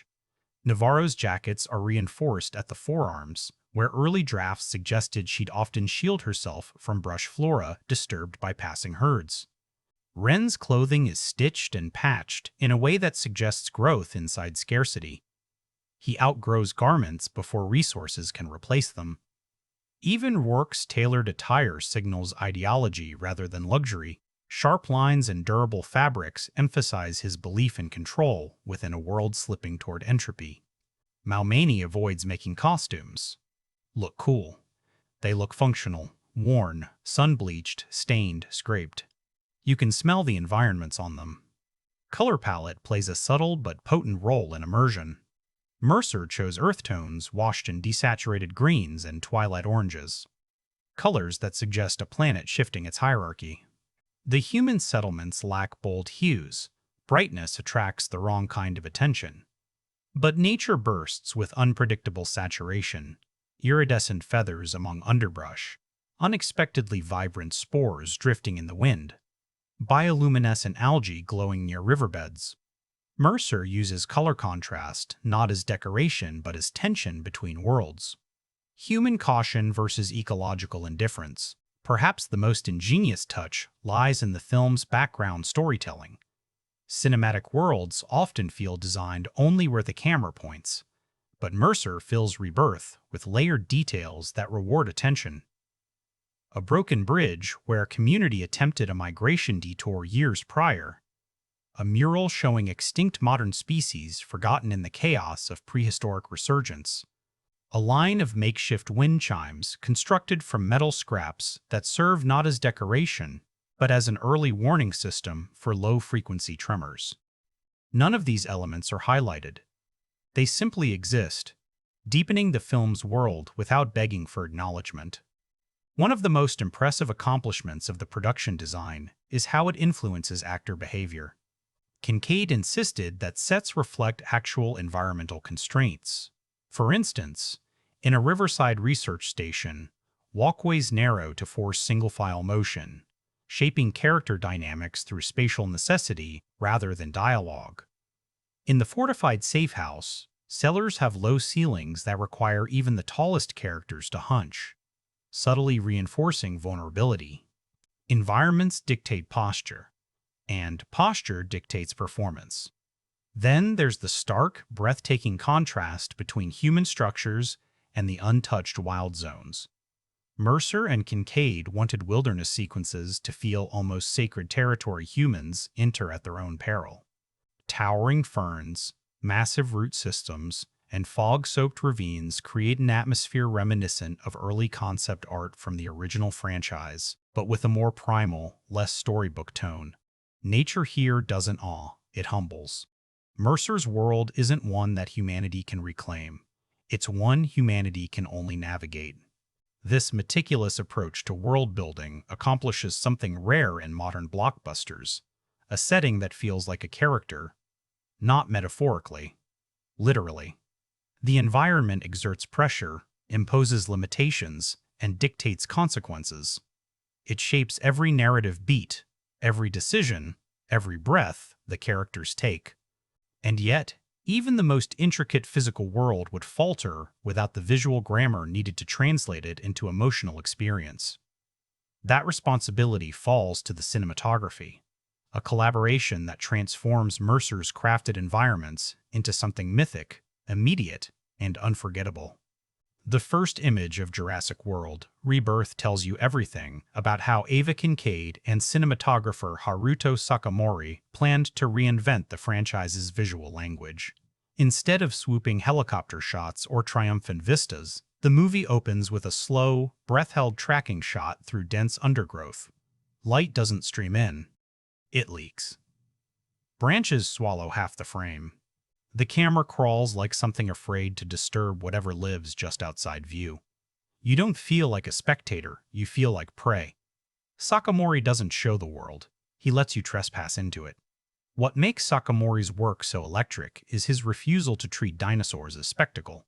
Early films frame them like attractions, wide, centered, immersive. Sakamori flips the instinct. He hides them behind obstruction, reveals only fragments, ripples and puddles, a shifting shadow, the trembling of a leaf as something massive displaces the air. This isn't teasing, it's ecosystem filmmaking. The camera behaves as though it belongs to the world, not the audience. You sense the creature's presence even when they're absent, and that tension becomes the film's visual heartbeat. Sakamori favors anamorphic 239-1 lenses, not for their cinematic sweep, but for their horizontal compression. The slight warp at frame edges makes environments feel unstable, alive. Paired with vintage glass, the image carries imperfections, soft roll-off, unpredictable flares, micro-distortions when the camera pans too quickly. These flaws aren't accidents. They keep the visuals from feeling sanitized. The world looks dangerous because the camera itself seems wary of it. Sakamori once said in an interview for an earlier film that clarity can lie, and that philosophy permeates every shot here. The frame doesn't always give you perfect information. Just like the characters, you interpret danger through incomplete cues. Lighting becomes another layer of story rather than a technical necessity. Sakamori avoids big, obvious sources. Even nighttime scenes reject the blockbuster convention of blue, perfectly diffused moonlight. Instead, the film uses volumetric shadows, pockets of murky depth where edges dissolve entirely. Light behaves like a living thing, weak, flickering, surrendering to the environment. When characters use flares or lanterns, the illumination carves violent voids into the darkness, revealing only what those tools can reach. And the moment the light dies, the world swallows them whole again. It's a bold artistic choice. Instead of lighting scenes for the audience's comfort, the film lights them for the character's survival. One of the film's most astonishing sequences is a migration crossing at dawn. Sakamori shoots it with aerial drones locked into low-altitude glides, moving just above the beasts' backs. But he never takes the majestic money shot, never centers a dinosaur for iconography. Instead, he treats the herd like weather. Massive, rhythmic, indifferent. The mist glows amber as sun hits moisture, creating halos that distort outlines. For a moment, creatures become silhouettes inside a luminous fog. It feels biblical, but not triumphant, more like humanity accidentally witnessing a ritual not meant for them. Sakamori finds sacredness without glamour. Camera movement is as restrained as the lighting. Kincaid and Sakamori commit to a fear grammar. The camera freezes when characters freeze, drifts when they listen, jolts only when instinct kicks in. In high-tension scenes, the frame often chooses not to chase the thread. A creature barrels through foliage on the right, yet the camera stays on a character's face, capturing panic through vibration and displaced sound rather than visual confirmation. It's not about what you see, it's about what the world feels like to inhabit. This restraint makes the handful of fully visible creature shots land with devastating weight. Sakamori earns his reveals. He also uses long lenses to compress distances, making environments feel claustrophobic even when wide open. When characters cross planes, mountains loom larger than life, pressing inward. Foreground grasses blur violently in wind, creating kinetic texture. Even safety never feels safe because the frame doesn't allow breathable distance. You're always too close to something. Terrain, shadow, the unknown. Perhaps the film's most technically daring choice is its integration of practical effects and CGI. Instead of relying on full CG creatures, Sakamori works with modular animatronic sections, torsos, limbs, tails, lit and framed exactly as real objects. CGI fills in what physics can't. The subtle interplay of practical texture and digital extension means the camera isn't forced to cheat. It behaves honestly. Light bounces, dust settles, shadows interact naturally. As a result, creatures never look composited, they look present. The illusion holds because the cinematography refuses to let technology dictate shot design. Sakamori and Mercer's production design form a rare symbiosis. Sets are built to cast textured shadows that camera sensors can grab, cracked concrete that creates microvalleys of shade, vegetation that filters sunlight into jagged shards. In one underground cavern sequence, bioluminescent algae reflect off mineral surfaces, creating rolling patterns of cool teal motion. Sakamori shoots this with stabilized handheld, letting the environment dictate rhythm. When characters step into the water, the light fractures. It's not just visually gorgeous, it's narratively disorienting, reinforcing how alien this world has become to human senses. Even daytime scenes avoid the polished high-contrast look common in modern blockbusters. Sakamori often shoots under partial cloud cover, muting shadows and producing a soft, oppressive atmosphere. The world looks tired, a place strained by long years of imbalance. When sunlight finally breaks through at an emotionally pivotal moment, the warmth hits like a revelation. It's one of the few times Sakamori allows beauty without fear, and its impact comes directly from the discipline of withholding it until then. But maybe the most striking achievement of the cinematography lies in the film's recurring motif, the obstructed frame. Leaves, branches, rusted beams, fog, fabric. Sakamori keeps placing something between the audience and the focal subject. It's not clutter. It's philosophy. Humans no longer get clean lines of sight in this world. Clarity must be earned, and even then, it's temporary. The cinematography doesn't just show a world where humans are dominant. It forces the viewer to experience that demotion viscerally. And while the images carry enormous power, their full emotional force only emerges when paired with the film's sonic architecture. What Sakamori captures visually, the soundscape completes, turning fear into vibration, wonder into resonance, silence into threat. If Haruto Sakamori's cinematography gives Jurassic World, Rebirth its pulse, the sound design and score give it its nervous system. In a world ruled by creatures who communicate through low-frequency resonance, vibration, and territorial rhythm, silence is never neutral. It's either safety or the moment before something emerges from the brush. Composer Eliora Dane and sound designer Kenzo Vale understood that the film's emotional identity wouldn't come from thunderous orchestration or nostalgic themes. It would come from tension you feel before you understand, from the sonic architecture of a planet where humans no longer set the tone. Dane's score is built around a fascinating contradiction. She avoids the grand, heroic motifs that defined earlier Jurassic films. No swelling brass announcing discovery, no soaring strings celebrating awe. Her approach is far more primal. She composes with breath, with pulse, with sub-bass frequencies that don't simply accompany scenes, they press against your chest. The main motif isn't a melody, it's a rhythm that mimics the seismic signature of migrating herds. Low, rolling, almost geological. Instead of telling the audience how to feel, the score mimics the environment's emotional logic. Wonder becomes tension. Tension becomes reverence. Every note feels born from the soil.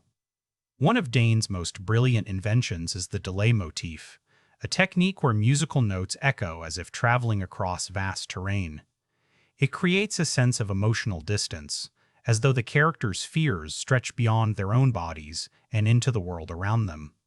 In quiet character scenes, this motif returns in softened, form-plucked strings that feel half-remembered, like lullabies swallowed by time.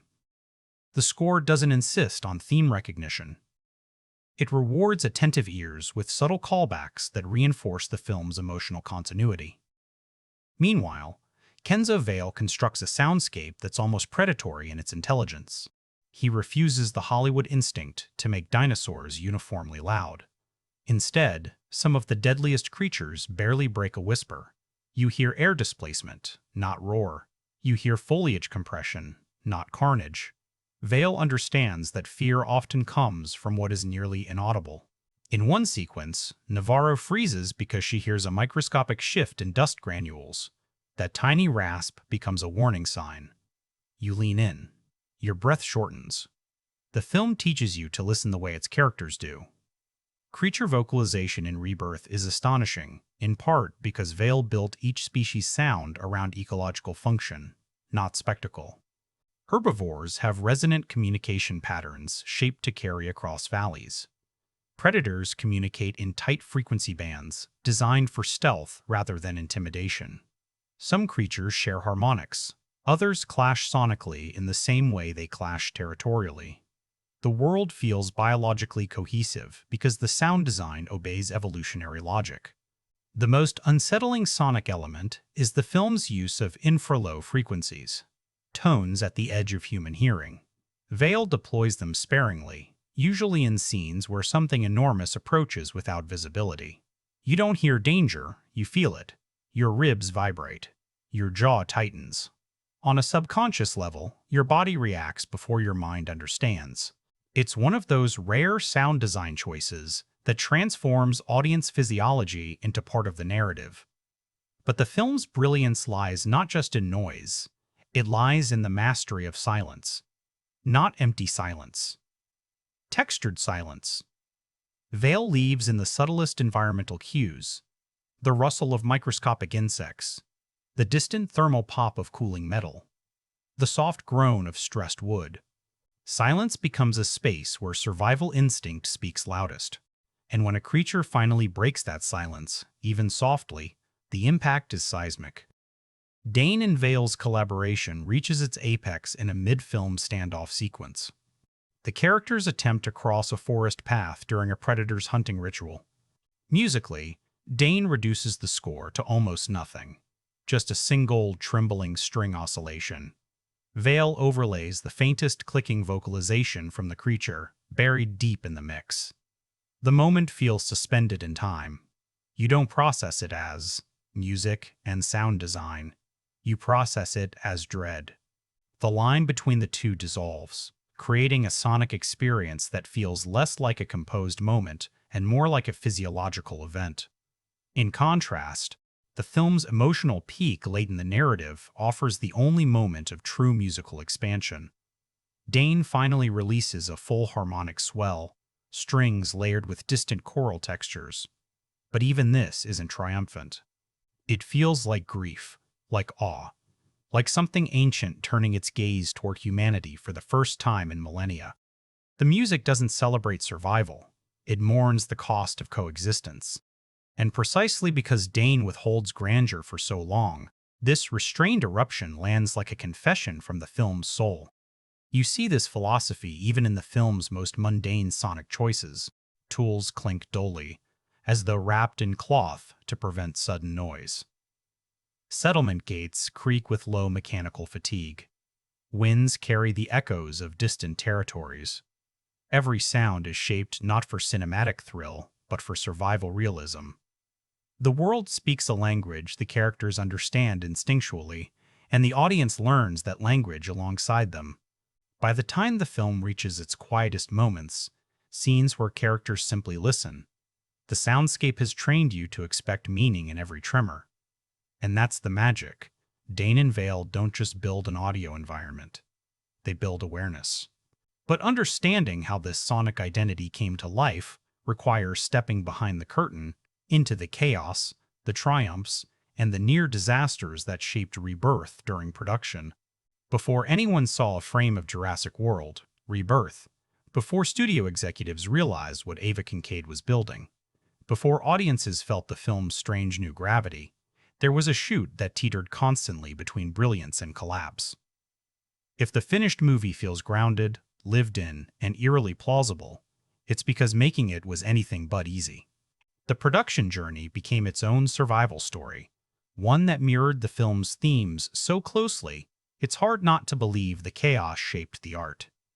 The shoot began in one of the most remote forest regions in British Columbia, a place chosen not for convenience, but for its rawness.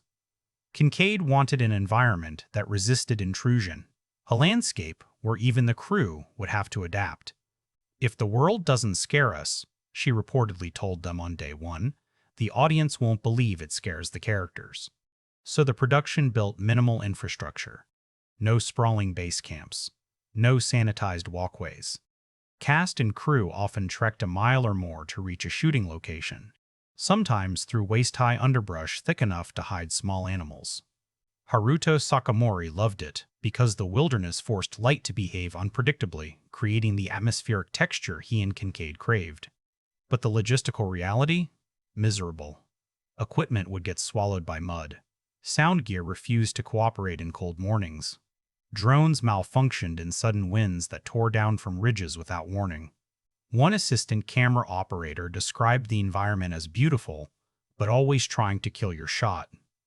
Yet the toughest challenge wasn't the terrain. It was the integrated creature system Kincaid insisted upon. Because she wanted partial animatronics interacting physically with actors, the production had to transport modular creature limbs, torsos, and tails through narrow forest paths. Installing these rigs took precision. One day, a 600-pound animatronic forelimb had to be hoisted into a ravine using ropes and pulleys operated manually because machinery couldn't safely navigate the slope. Halfway through, a supporting beam gave out. The limb swung violently, dangling above a stunt performer before crashing into soft earth. No one was hurt, but production halted for hours while the effects team reinforced every rigging point on future setups. Kincaid wasn't shaken. She gathered the crew afterward and said, "If this world feels dangerous, good. But we treat that danger with discipline." It became something of a mantra. A different kind of tension emerged during a large-scale night sequence meant to depict a herd migration brushing dangerously close to a settlement. The scene required blending animatronics, motion capture performers, and long exposure lighting. But constant weather fluctuations kept ruining the carefully calibrated mist. One minute, fog refused to hold. The next, it flooded in so thickly that the lighting rigs vanished behind it. Sakamori finally suggested a counterintuitive approach: shoot the unpredictability, not fight it. Instead of the controlled fog banks the effects team prepared, he embraced the chaos and redesigned the shot on the fly. You can see this philosophy in the final film. The migration looks organic, not orchestrated. The creatures appear and disappear inside shifting vapor-like, half-remembered myths. What could have been a production nightmare became an artistic breakthrough. But the shoot's most difficult episodes came from the emotional toll on the cast. Kincaid structured many scenes around long takes, often 4 to 5 minutes of continuous tension where actors had to calibrate fear, awareness, and physical restraint. Velasquez, who is notoriously meticulous, sometimes requested retakes not because her performance faltered, but because she didn't believe her character would have stepped on a dry twig or breathed too loudly in a particular moment. Rudd struggled with a late-night river crossing sequence. The water was barely above freezing, and despite wetsuits hidden beneath clothing, the actors' shivers were painfully real. They tried filming the shot 6 times. By attempt 4, Rudd's teeth were chattering so violently that dialogue became unusable. Kincaid eventually altered the blocking, allowing the shiver to become part of the character's panic response. It's now one of the film's most gripping moments. A raw, involuntary physical reaction that no amount of acting could replicate. The on-set camaraderie became its own survival adaptation. Crew members developed rituals, hot stones slipped inside gloves on cold mornings, communal fire circles on night shoots, improvised quiet drills when sound tests demanded absolute stillness. Levi Armand reportedly spent downtime practicing low-frequency whistles with the sound team, trying to mimic the communication patterns that inspired creature vocalizations. Crane often observed hawks and elk between takes, taking notes on posture and tension, small details she folded into her restrained, careful performance. There was one near disaster that became infamous during production: the ravine tracking shot. Kincaid wanted a Steadicam operator to follow Velasquez down a narrow switchback trail as ambient threats grow louder. But the ground was slick from rain, and the operator slipped mid-take. The camera tumbled. Velasquez reacted instantly, grabbing his vest and bracing her feet before he could fall. The shot was obviously ruined, but the moment of instinctive fear, the way she snatched the operator back, how her body snapped into alert posture, told Kincaid something important. That's how Navarro would react. That reflex informed several later scenes. The accident reshaped character logic more effectively than any rehearsal. Reshoots were minimal but vital. One sequence, involving a bioluminescent riverbed, originally planned entirely with practical gels and reflective materials, turned out too visually muddy. Instead of punching up the lighting artificially, Kincaid and Sakamori rebuilt the set in a soundstage water tank, then layered real phosphorescent organisms filtered through resin sheets beneath the surface. It costs time and money, but the resulting glow feels alive, not simulated. This attention to authenticity is why the film's world feels so cohesive. Every element looks touched by the same evolution. For all the chaos, what crew members remember most is Kincaid's impossible calm. She never raised her voice, never blamed delays, never demanded comfort. Every problem became a puzzle. Every setback became an improvisation. She ran her set like an ecosystem, flexible, resilient, adaptive. And because of that, the finished film carries the DNA of its creation. Unpredictable, pressured, authentic. But the story of Rebirth doesn't end with its final production day. What happened when this risk-heavy, philosophically bold, and visually untraditional entry finally reached the marketplace is a saga unto itself. A financial narrative full of surprises, contradictions, and industry ripple effects. Studios approached Jurassic World, Rebirth, with a kind of cautious optimism, hopeful the franchise could awaken again, fearful it might not. The previous trilogy had delivered huge numbers but diminishing creative returns, creating the same paradox blockbuster brands often face: financial strength paired with artistic fatigue. So when Ava Kincaid stepped in with a vision that rejected nostalgia, restructured the franchise's emotional DNA, and openly questioned humanity's dominance, the financial question became unavoidable. Would audiences embrace reinvention? Or would they punish deviation? The budget reportedly landed just under the typical franchise ceiling, leaner than earlier installments, but still undeniably massive once the practical builds, animatronics, and remote location logistics factored in. Marketing teams leaned heavily into mystery rather than spectacle. Trailers avoided iconic shots of dinosaurs roaring triumphantly. Instead, they showcased atmospheric dread, grounded survival, and fragments of creatures moving like forces of nature rather than attractions. It was a gamble. Fans expecting classic thrills felt wary. Others felt intrigued by the tonal shift. Studios pinned hopes on curiosity as much as legacy. Opening weekend validated the risk. Rebirth debuted strong, but not explosively. The numbers weren't record-breaking, yet they carried a rare quality in today's box office landscape: stability.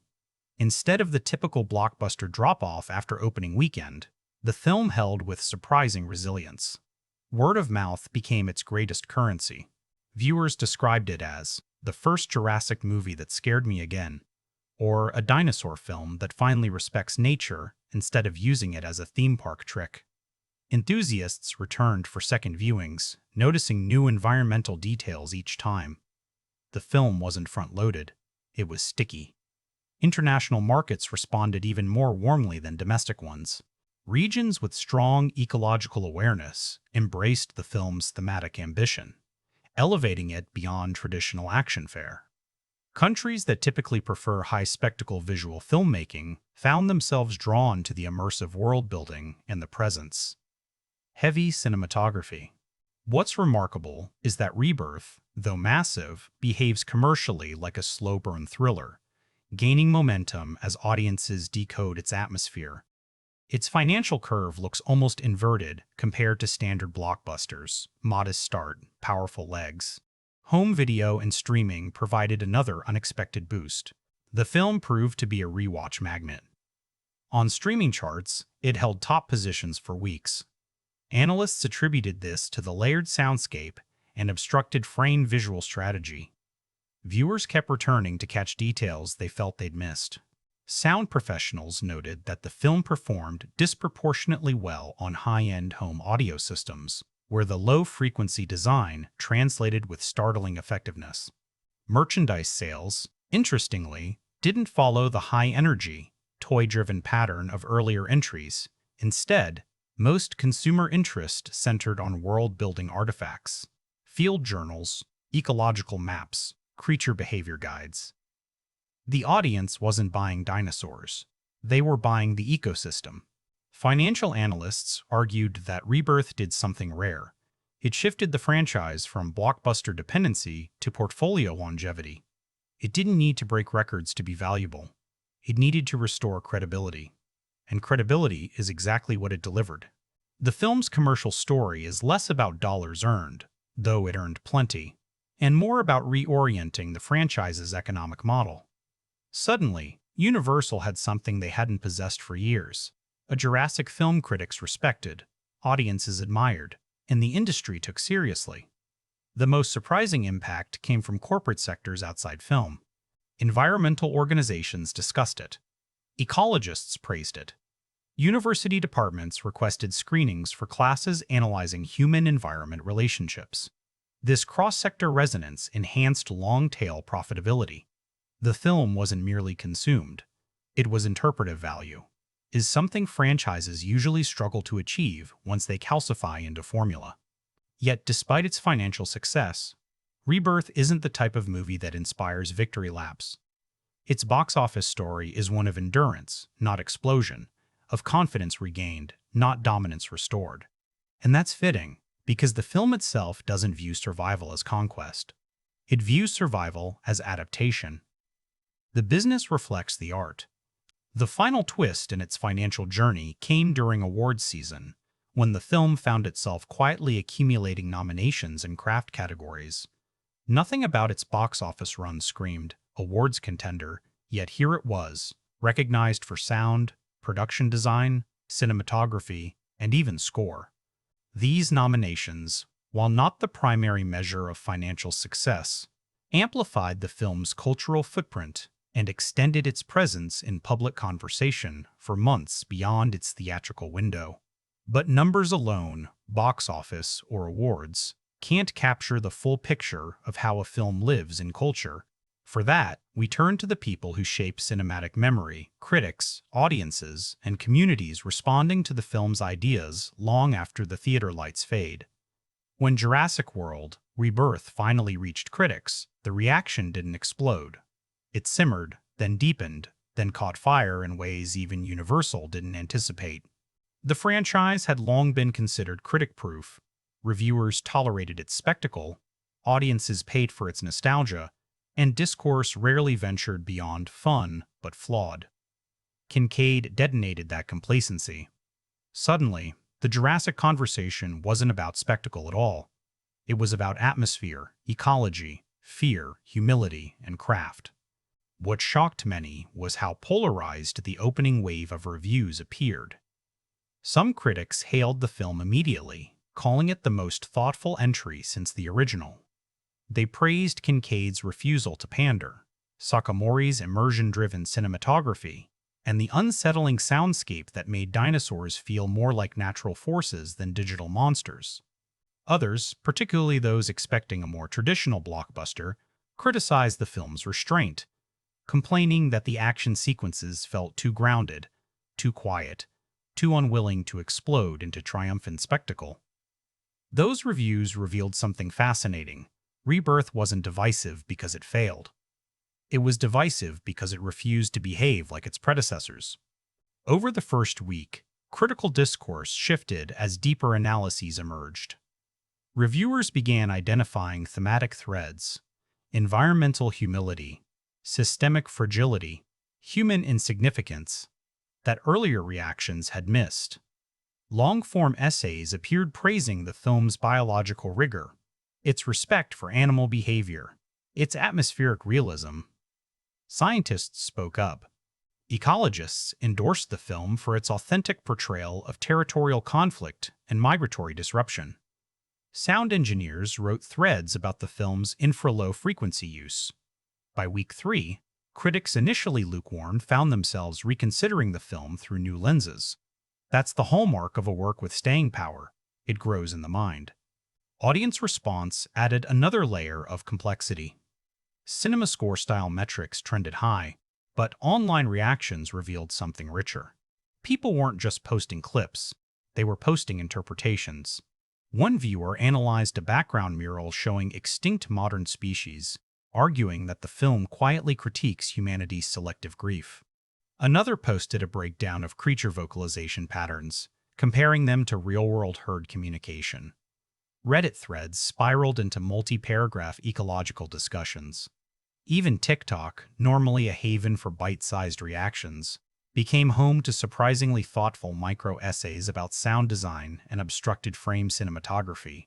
Somehow, Rebirth convinced millions of viewers to think about evolution. But the most surprising cultural shift came from the way the film reframed fear. Modern blockbusters often weaponize anticipation and reward it with catharsis. Rebirth denies catharsis deliberately. Fear doesn't explode. It lingers, coils, retreats, returns. Many viewers found this intoxicating. Others admitted the film rattled them more deeply than expected. "I didn't jump," one viral post said. "I tightened. For 2 hours straight." That distinction reshaped how audiences talked about dinosaur cinema. Fear became environmental, not emotional manipulation. Critics latched onto this phenomenon. Articles began comparing Rebirth not to the earlier Jurassic entries, but to atmospheric survival films, eco-thrillers, and nature-reclaiming narratives. Kincaid's film suddenly belonged to a completely different cinematic lineage, closer to Annihilation or The Revenant than to the glossy adventure of Spielberg's original. And while some purists bristled at the tonal shift, most critics agreed, after decades of repetition, the franchise needed exactly this evolution.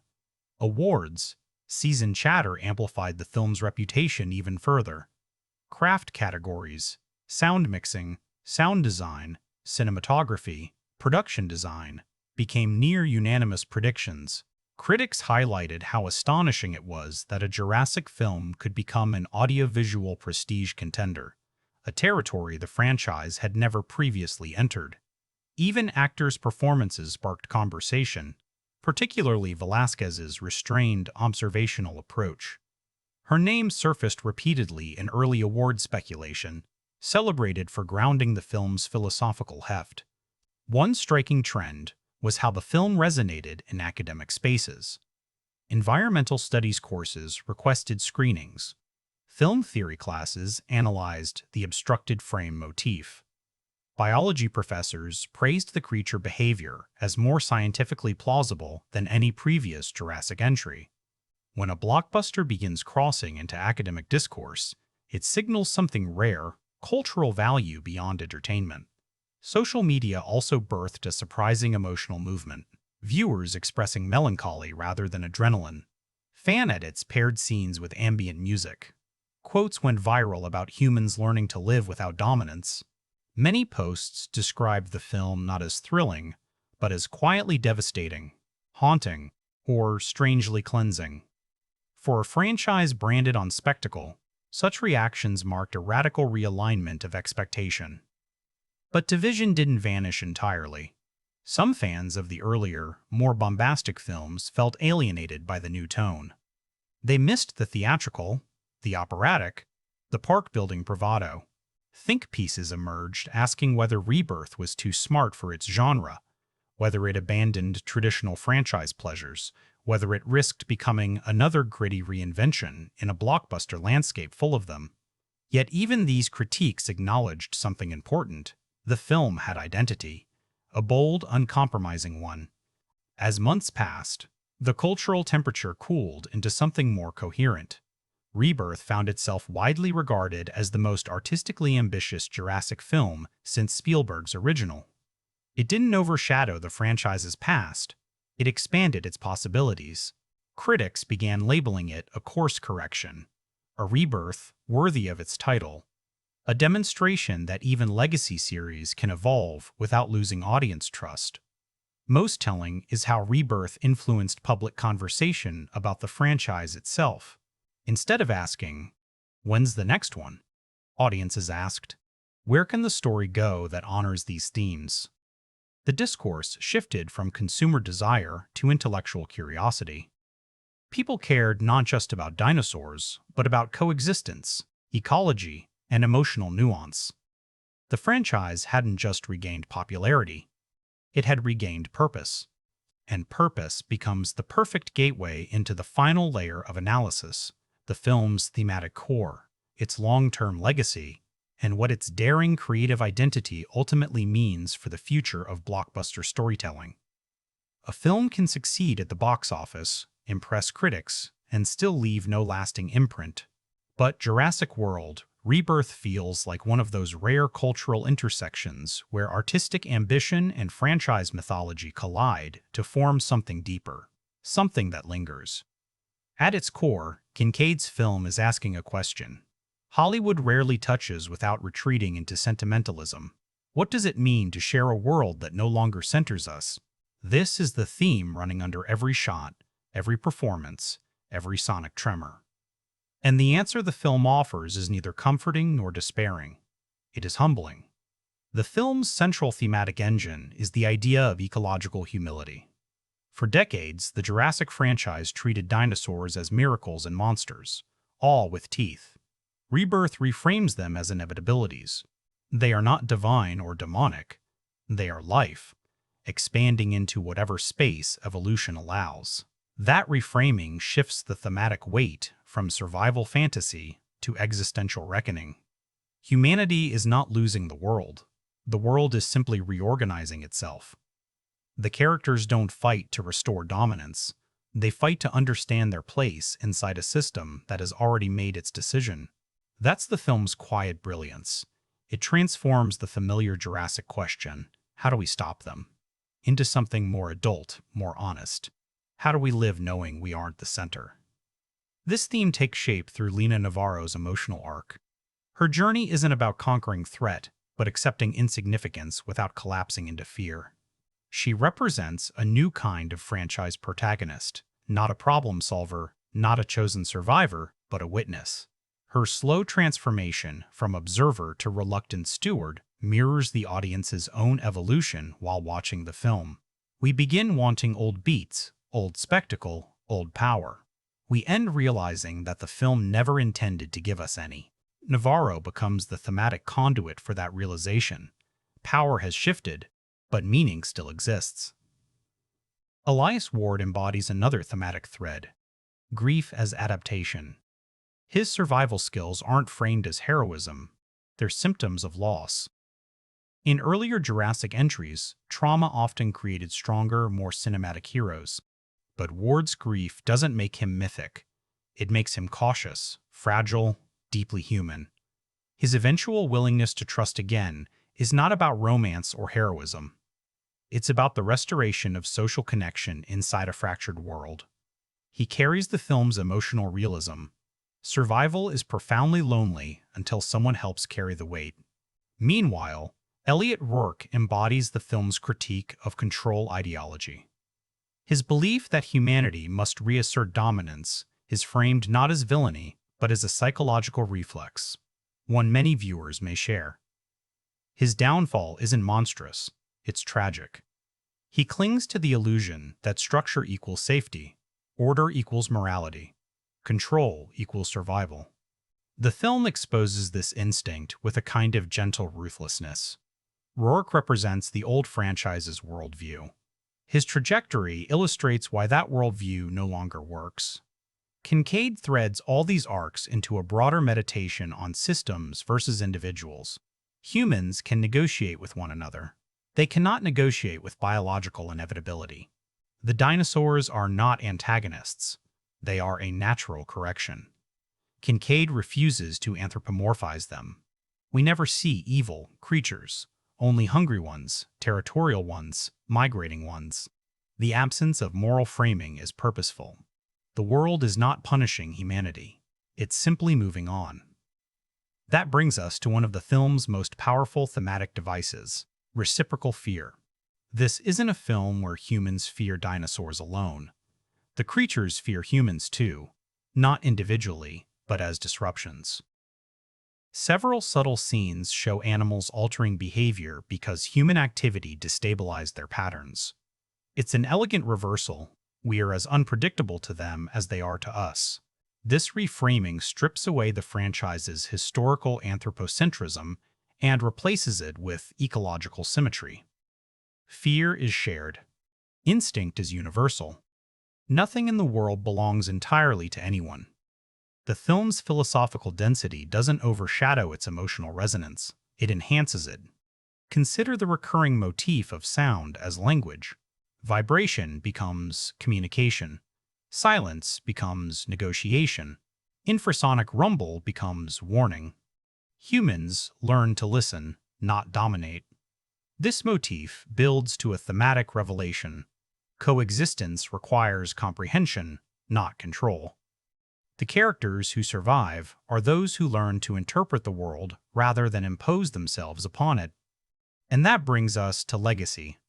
What will Rebirth mean in the long arc of this franchise and of blockbuster filmmaking in general? The film marks a turning point. It proves that legacy franchises can evolve aesthetically, thematically, and emotionally without losing audience trust.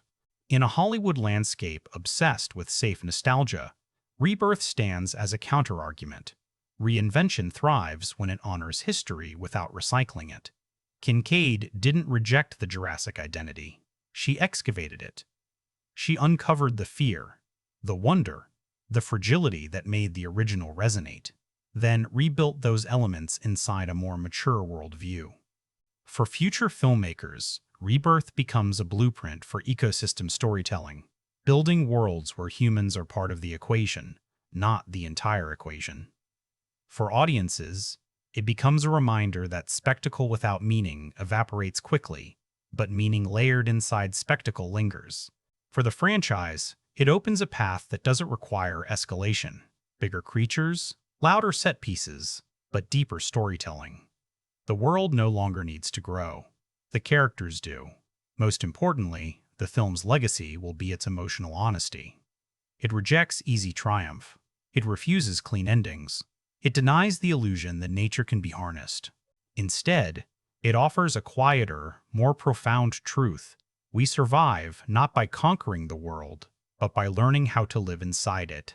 And in the final scenes, quiet, ambiguous, breathtaking, the film leaves its audience with an image that encapsulates its philosophy.